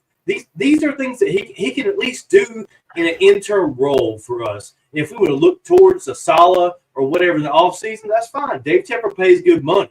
Now, I think he could bring a good defensive coordinator in. But it might be that Walsh is the answer that Dave Canales wants and wanted from the get-go. And that's why we need to go ahead and make the change to the 4-3 within the season. Like I said earlier in the show, if we do it after the Giants game, then we got a bye week to install that 4-3 defense. And then again, we're going to lose to Kansas City. I don't think anybody for the Panthers is really picking us to beat them. We can take that loss and then to finish the season, we got a pretty good looking defense moving forward in the 4-3. I think that's the direction to go. We don't need to stick rebuttal that now. I can't think of any reason to stick with the 3. What year was that? He was for Jacksonville. Diesel Skills. I can search it for you real quick if you need. What year was Can I rebuttal that? Yeah, let me. Yeah, I'm gonna go to Twan in a sec. Kyle, we'll go Kyle, then Twan. Kyle, did you agree with Pickle about Chris Richard being in the plans? That was the guy I brought up. I think I was the first person to talk about him. He's definitely got more than 10 years of experience with Dan Morgan and with Dave Canales in Seattle. Doing defensive alignments. He was a secondary coach, the DB coach, a linebacker coach. Then he was a defensive coordinator for a couple of years. Like, that's all this dude does is defense. And I mean, if you really want to look at his body of work right now, look at the Jacksonville secondary and see how they're ranked. Like he is somebody that has been around those guys and has been comfortable working with those guys for a hot while. So I definitely am of the mindset that that'll probably be our next DC. So you're talking about Chris Richard. What are they ranked? Mm-hmm. What are they ranked as far as corners? He was the defensive backs coach for the Jaguars. He's a great coach, man. He was a great coach at fucking Seattle. And he's black. He won a Super Bowl with them, right? Hmm? Didn't he win a Super Bowl with them? Wasn't he a part of that coaching staff? He was. He was part of the Legion of Boom. He like literally created that in the 15 to 18. Like he was that the driving force, the DB coach for that whole room. So like that was one of the first things that he did in Seattle that they were all together for. And bro, y'all know we love to go and pick from that Seattle coaching tree, man. Like that's like what. But he's actually a great coach, though, Cody. Like I'm telling you, man. Yeah. No, I'm with it, and I like that y'all did the research that he also has the experience with Dan and Dave. That's a great pick. But also, like what I was saying before, I'm not completely out on Robert Saleh. I told Twan he can go next. Go ahead, Twan. Hey man, so look, people are not gonna agree with me on this. I'm fine with that. Just hear me out. I hope that they're in the case with the defensive coordinator. If we get a great one, great. But one of the things that I don't like is how it's like we're a dysfunctional bad team, and it seems like we pick somebody to blame every fucking thing on every week. It's a different person. The thing I don't like is the Evero shit that people keep coming to Evero with. Like, if you was a defensive coordinator, and I'm asking every one of y'all, if any of you guys was the defensive coordinator, Ooh, I want to go first. what the fuck was you gonna do with this team on defense? I mean, this guy has no talent over there. And if the best people could keep saying, well, he drafted DJ Johnson, I mean, damn, he missed. But today on my show, just to show people in context what it really is, the Panthers are always missing in these drafts. We've been missing over the last 10 years. So my thing is, you can't win if you don't have no damn players. You know what I'm saying? Now, he may become collateral damage because of that, but why are we going at him like he's a bad coach? But let me. So And I'll tell you, let me say, if the interim guy comes in, he ain't gonna do shit either. You cannot pull off some magic with some shit you don't have. So one, you're On that not. defense, we all keep saying that it ain't nothing over there, other than J.C. Horn and the rookie that we got, but it's nothing else over there. No, I mean, listen. They're gonna continue to get toasted. I'll speak on this. You're not wrong. We have the worst defense I've ever seen. Like especially that I've ever seen for the Panthers. It's just terrible, bro. Like there's no way around it. It's Evero's fault. Here's my thing though. For 3 years in a row, when we did and when we don't have talent, we do not stop the run. We never are able to stop the run, even if they have Derek Brown in the lineup. We're continuously not stopping the run. Dude, at a certain point in time, yes, is it fair? No, it's not, because he doesn't have all the talent. But 3 years in a row, there's too many inconsistencies for Ejiro Evero to not hold some level of fault. Even if we had the players, Cody, we would still suck on defense. It's not even having all the healthy players. It's the fucking scheme. His scheme sucks, bro. Let me ask you this one, and I do think he's a casualty of war. Even if everybody was healthy, I don't know how good this defense would be. But as we've had time with him, I don't know if anybody's taken into consideration, has he lost the locker room? I mean, does he really get these guys motivated? Is he a motivator for men to get up and get out there and put their blood, sweat on the tears, or are they just so easy to be like, you know what, I'm a hurt coach, so I'm gonna just sit out for a couple of weeks? Or does he push these guys to make them want to say, hey, we're gonna get out here and play anyway? I don't see that. I haven't seen anybody there who's picking up, because you're supposed to resemble what your coach is, and he seems very laid back. That's not fair, Pop. That's not fair, bro. It's not fair. I know, but that's your resume. I know, but we ain't in the locker room with them guys. We don't know what they doing in that damn locker room. My thing is, we're assuming. Everybody seems to be very good. When I see Dan Campbell talk on that, because you said it earlier about how Dan Campbell gets on the microphone and says what it is. He don't sugarcoat it. I need somebody nasty, bro. Well, okay, so I don't want to make a statement. I mean, I don't want to make another paragraph. I just want to make a statement or ask a question. Didn't we? Hey, Cody, tell me if I'm wrong. Wasn't it a year ago, or when he got here, when most of the fans was like, "Evero's a beast, bro. Damn, we got a good ass defensive coordinator when we got him, bro. Oh man, he gonna make some changes. Or he got the number 5 defense in the league or whatever." So we saw what he could do when he had the people, but now that whole defense is trash and this team is dysfunctional, and Louisville and all those guys that left, they want no more parts of this damn team. Then what can he do with it? So that's what I'm saying. And I'm saying, look, he's gonna be a casualty. I mean, he gonna get. He ain't coming back. He ain't coming back. Dude, the staff tried to leave last year. That's part of my joint why I'm just kind of like the dude is really just trying to buy the time out. So I'm already on a, I'm already kind of checked out because I feel he checked out. I ain't gonna say he checked out on the team in general, but when your staff trying to get out in the front office tell you no, and then you getting blocked from interviews, I don't think he's really that invested with us, especially after what's went on last year and so forth. And the D Money, I can agree with that. Has anybody ever asked themselves, I don't think everyone want to be here no more either. No, dude, who does? Who the fuck?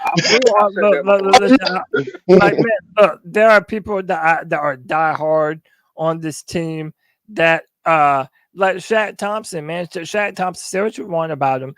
This man has only ever been on the Panthers. He continues to come back and play for the Panthers.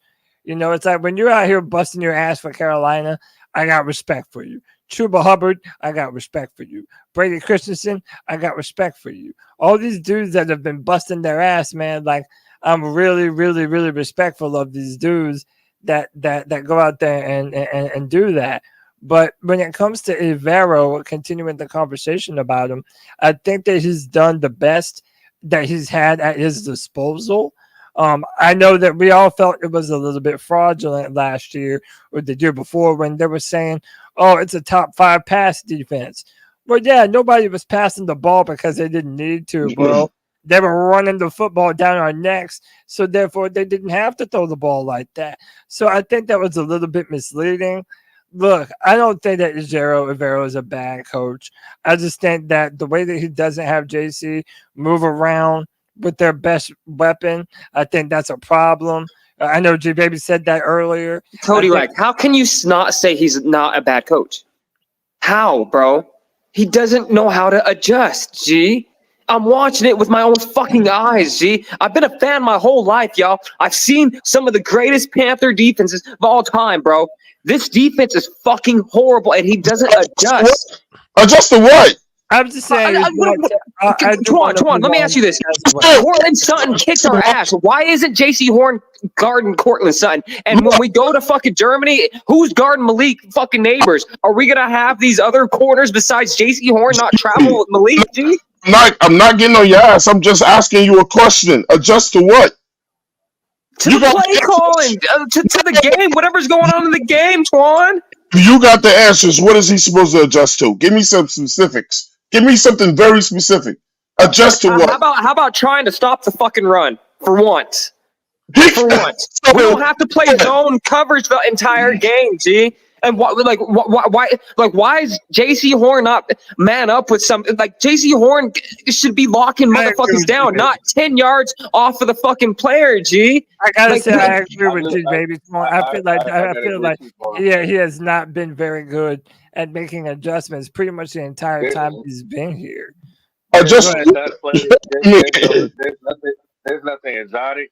I mean, be honest with Twan, you should be a little bit. Y'all motherfuckers is hold on. You are unbelievable, bro. You impressive Jamie Robinson yet?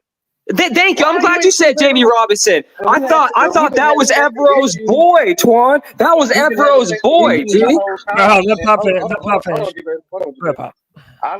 listened to Twan get so excited, y'all. If y'all get a chance to go back to last year's draft, and we went and got Jamie Robinson. I mean, you would have said that he was hyped. He had just hit the lottery. He was so hyped.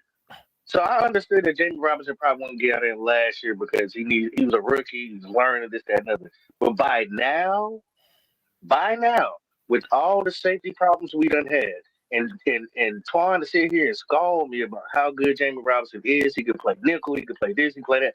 Why isn't he in the game? So you asked us for specifics. I just gave you one. He's not even giving the young boys a chance. I got you to develop. Yeah, there to me hasn't been a lot of development on the defensive end for a while, and I think that kind of falls on Evero as well. Panther Pickle back on the show. Pickle, talk to me. What are you feeling about Evero? To answer Twan, I understand. I do. I don't like the 3-4. It naturally made me not want to keep Evero because Evero doesn't run anything but the 3-4 defense. Now, some players, some coaches could go either way. Those coaches are beginning to be like fullbacks mysteriously disappearing. But anyway, as for Jamie Robinson, technically he's our starting free safety. It's just he's been hurt. Technically, That's what I said. He's been hurt. But he's been hurt. And to the credit that Deontay Richardson, I hope I'm saying his name right, Deontay Richardson, that undrafted safety started last week for him. Mhm. I really like that kid. I really want to see more of him. And we're going to Sunday, we're going to see more of him. Now, he's undrafted, and, there's things he needs to do better. But as far as the safety, I thought he was everywhere undrafted. As far as Evero, here's my opinion. It's like G-Baby was saying. I watched the All-22. Sutton was purposely going where J.C. Horn wasn't, and Evero would not adjust to that. When you have a player getting beat consistently since Evero's been here, he doesn't adjust. He doesn't give that player help. He's just like, okay, at the most he'll do is bench the player for somebody better. Shy Toto used to get beat in the run game, get beat like a dog. There was no adjustments. There was no changing the defense. He just needs to play better. It's like, okay, that sounds nice in practice, but this ain't practice, dude. At least switch him out. At least put the backup in for a while, right? And he wouldn't do that. So, and then when he gets up on his pressers, he does once a week. All he'll say is, "Well, we have to do a better job. We know what we're doing. We just have to do a better job at doing it." And well, that's coach speak to me. It's just coach speak. And last year it was all about, or this offseason, it was all about bringing folks to fit his defense. Bringing the folks that know his defense, that know what he wants. It's a complicated defense. So that way, if you bring people that are familiar with it, it's easy adaptable. And none of them people that fit his defense, that was his guys, they were worse than the guys that didn't know the defense. So, I mean, and in the end game, I found myself saying, okay, are the injuries hurting us? Yes. But the scheme's hurting us just as bad. And more than just the scheme is the lack of adjusting and the lack of, for example, DJ Johnson, I was all for drafting him. I really wanted him to produce, and he still may at some point. I believe he could at one point. But he's been a starter. He's been a backup. He's been a starter. He's been a backup. They're shuffling like the decks on the Titanic. To me, and an intelligent defensive coordinator is going to say, "This is the guy I'm going to start. He's going to have struggled a little bit, but we're going to stay with him and we're going to let him learn as he goes." That's not Evero. Evero will pull a. If a guy start 1 week, he'll pull him in a drop of a heartbeat because he does one thing wrong. And I understand that when I was in a space, I don't remember if it was this week or last week. No, I tell you what, it was the same space when we traded Diontae Johnson. Maybe it was this week. And Tuesday, and she did almost an all-day space. And she said it because we were talking about Evero, and he said, listen, she said she believes that Evero is going to be the sacrificial lamb. We all followed the NFL long enough to know there you go. There has to be a sacrificial lamb in these. Somebody's gonna get it. Somebody got to take that. Yeah. And I used to feel sorry for him, but them guys make more money than I ever will in my lifetime. In 1 year. So nonetheless, Evero, I think, will come out on top. Evero didn't want to be here anyway. He wanted to take the job with the Rams, and Tepper said no. She said his entire defensive staff wanted out of here. And most of them had job offers, but Tepper and Morgan said not right now. So I think that they didn't want to change. I think Cody mentioned this earlier. I don't think they wanted to change everything in 1 year, and I think that I think you'll see a defensive coordinator familiar with what they want to do. I wanted Robert Saleh. That was my first guy I wanted when he was fired. I thought that's my guy. It's clear opportunity. Then work a little bit for Packers, and I was kind of okay. But then I don't think he's coming here. I think he'll end up back with the 49ers. I don't think so either. So I just don't think I got he'll a be question here. for you, brother. Okay, go ahead. So from a schematic point, right? Who's your Right. number one corner on the Carolina Panthers? Well, it have to be JC. I do like Mike Jackson a lot, and I think the other day he got a bad rap. I mean, he was Sutton beat him on a lot of things, but that's not my point. That's not my point. I'm gonna go with it. My question is, if JC Horn's your number one corner, right? Why would you take him off the field and blitz him? Your number one corner now that needs to be on the number one wide receiver on the opposite team. Right. Why would you take him out the backfield and bring him up to blitz the quarterback? I would That's not the do stuff that. I don't like. That's Exactly. bad coaching. I agree. That's bad I coaching. do agree. That's I do bad agree. coaching, bro. And Evero got away with things like that in Denver. And what a lot of people don't realize, when we hired him away from Denver, because he demanded his release and Sean Payton didn't want him up there anyway because he didn't get the head coach job, Denver fans were more than happy to get rid of him. They said he is massively overhyped. He is not as good as the stats and the hype. The media is overhyping him. He's not that good.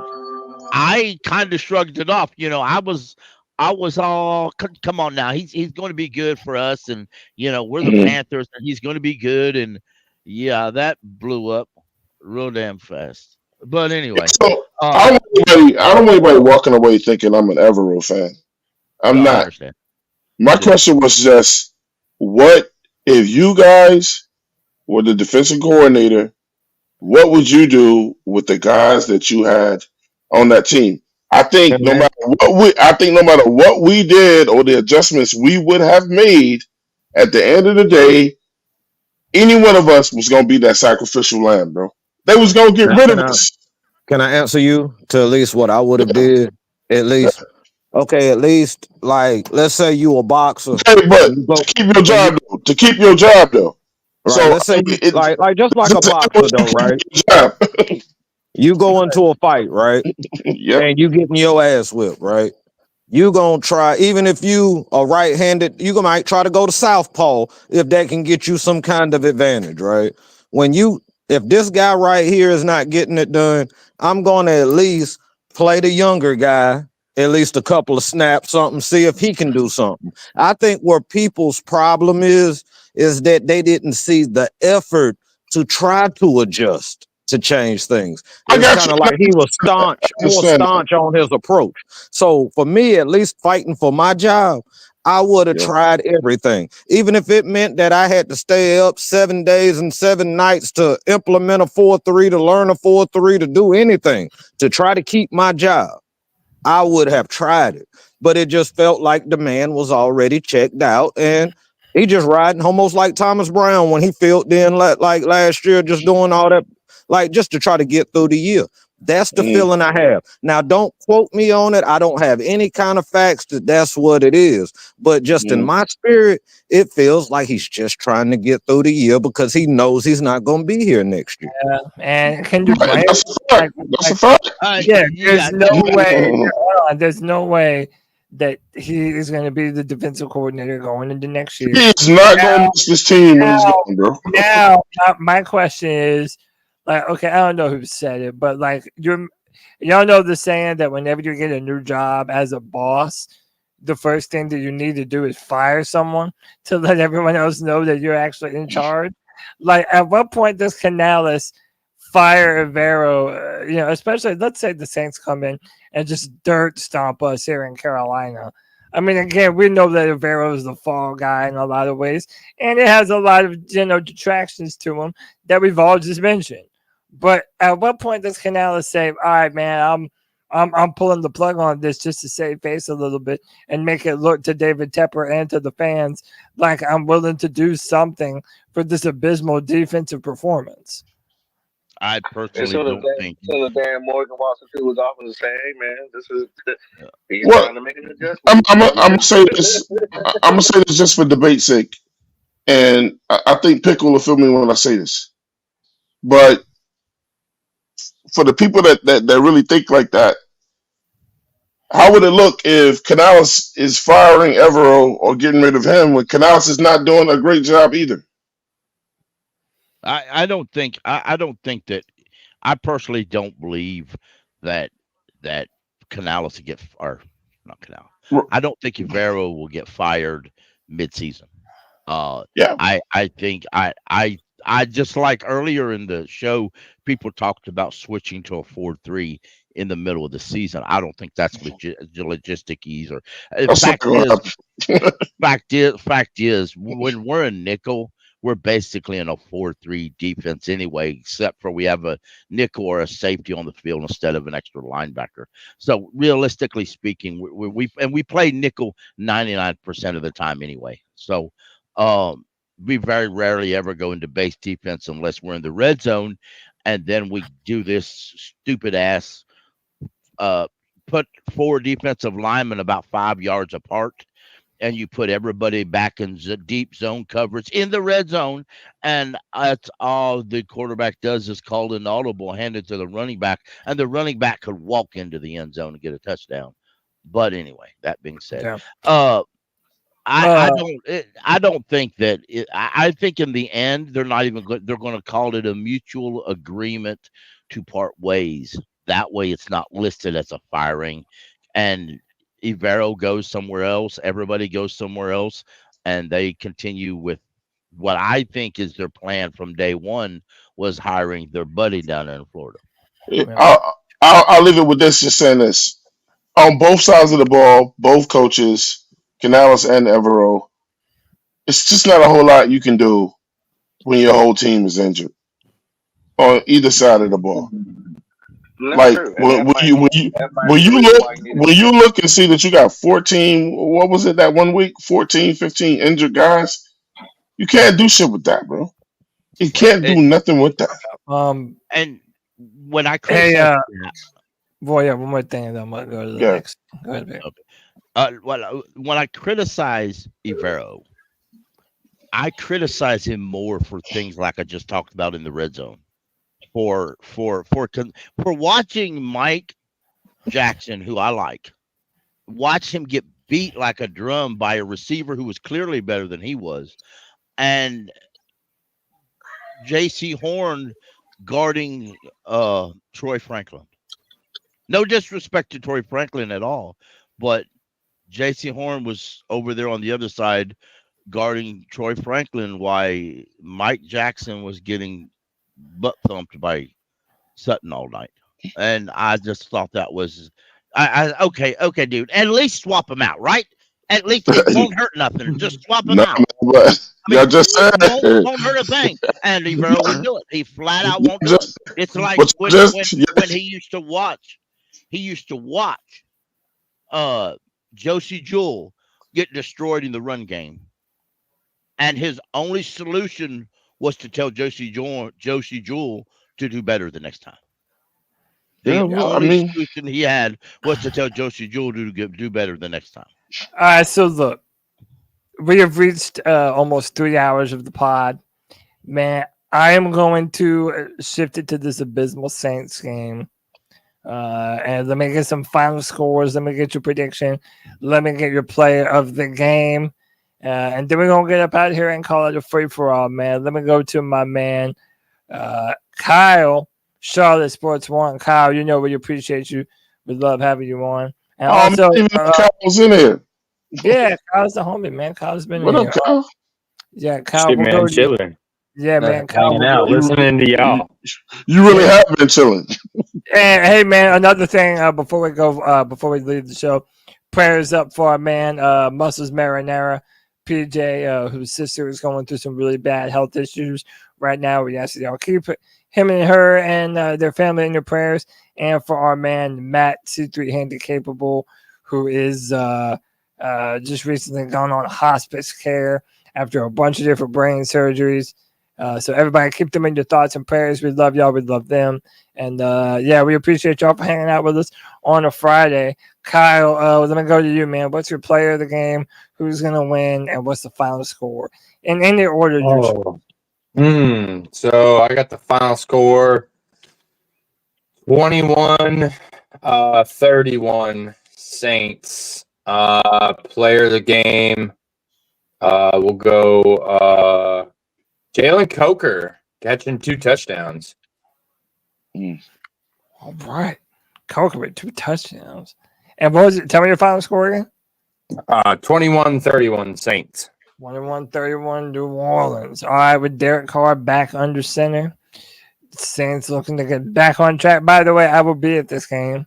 So if anybody is going and y'all see me, say what up. But let me see. Go to next. We got JJ back in the building. JJ, what up, dude? Oh, let me see if this is the right one. JJ, what up? There you go. Yeah, okay. Yeah, I'm cool. back. All right, man. Give me your player of the game, your final score, and who's going to get the W, JJ? All right. You see, it's even though this is a very winnable game, it's hard to say we're gonna win a game with this defense. It really is. But I'm gonna say we're going to anyways. We'll win 17-16. There we go. And player of the game, Jonathan Brooks. There you go. Do we know if Jonathan Brooks is playing? He's not playing.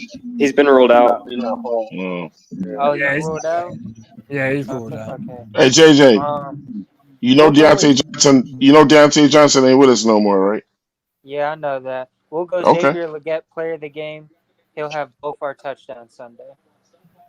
All right. Player of the game. Legette riding the horse after the touchdowns. That's a vibe. Bill. Dollar bill, baby.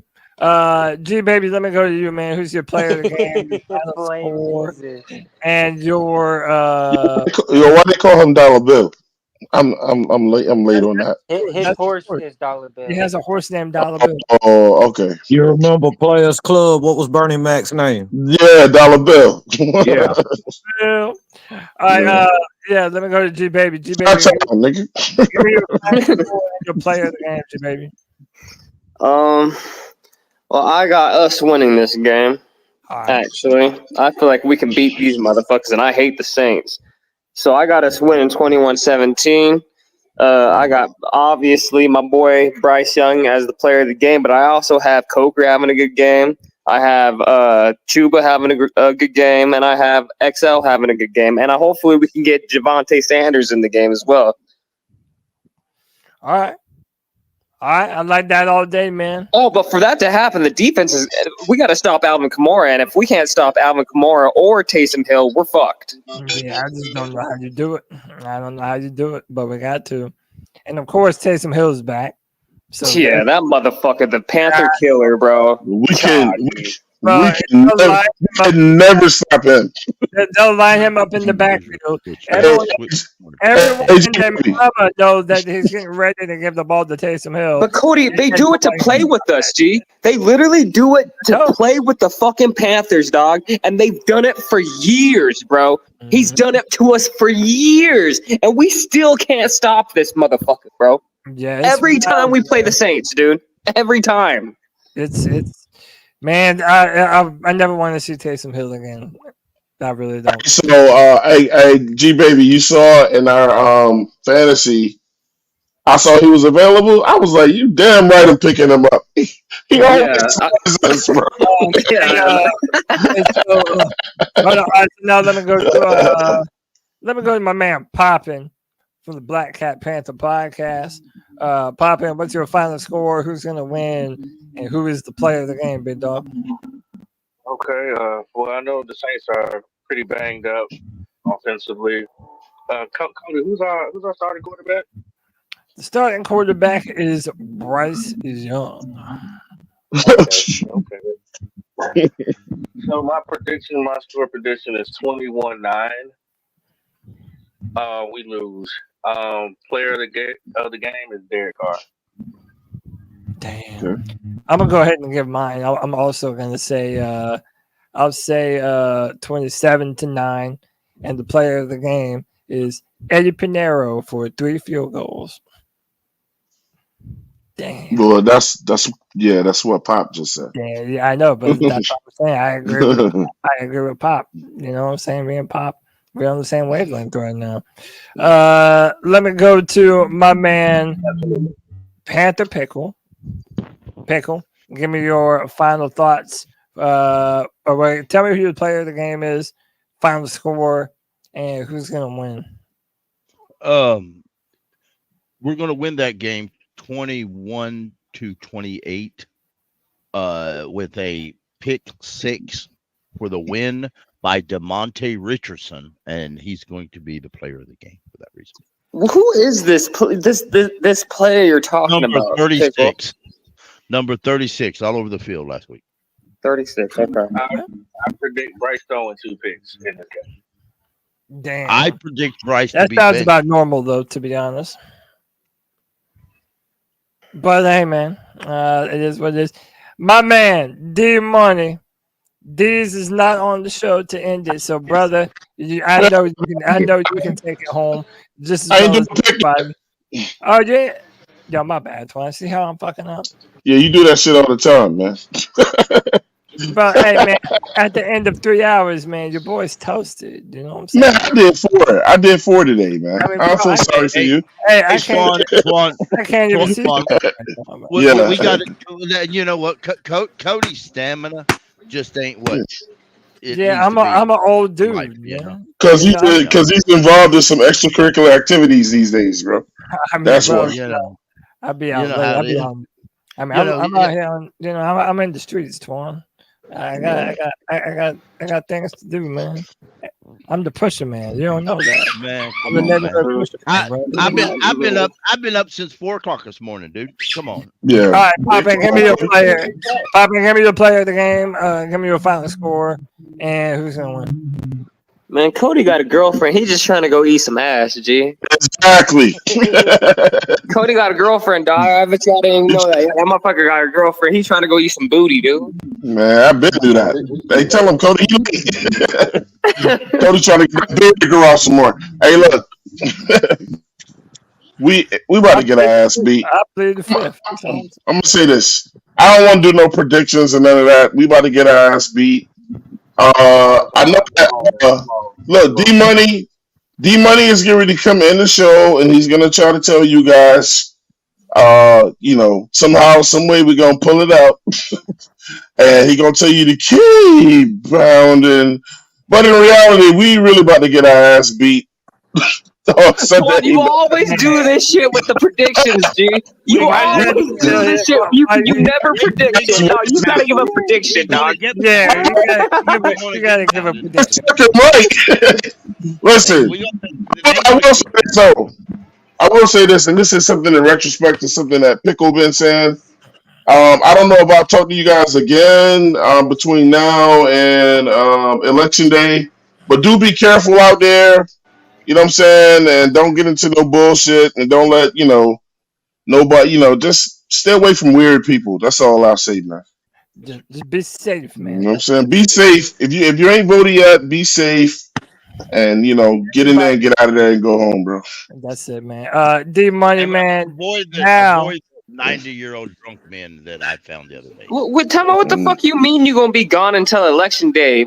You come back on election day and it's a kumbaya or like what the fuck?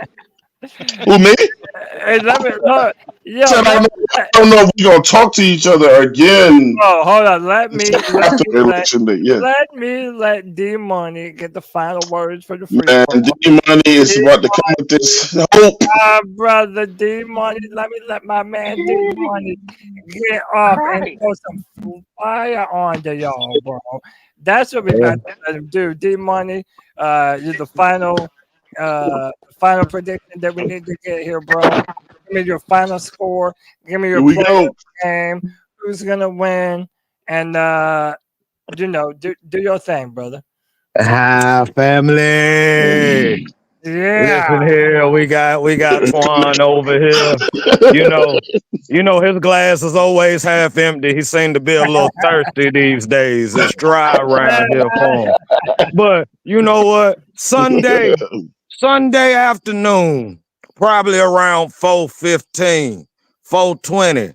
I'm gonna be trying to get in touch with you. Matter of fact, I'm gonna make it around 4:20 because I like my extracurricular activities, my brother. Where I'll be telling you that all that trash you just talked, fam, when the Carolina Panthers narrowly win by 13-10 because Jatavion Sanders hit his touchdown in the fourth quarter to clinch the game. But on top of that, Derek Carr, his little weak oblique, and his poor decision making, Mike Jackson or J.C. Horn will get an interception for these Carolina Panthers. And H1, if you can't find that glass to pour in to get it half full, I'm going to do it for you. But I'm only going to tell you one time. If you going to say, keep pounding, you better put a little bass in your voice, put a little rhythm in your soul, and do it with everything you got. And like always, family, pound. Oh, that's a free throw, boys. Hit the like, hit the notification bell. We will be back this Sunday after the game for another post-game show. We love y'all, man. Y'all check out Black Cat Panther Podcast. Y'all check out 704 Charlotte Bound Show. Salute. Legion. We are out here and we are strong. Keep pounding, baby.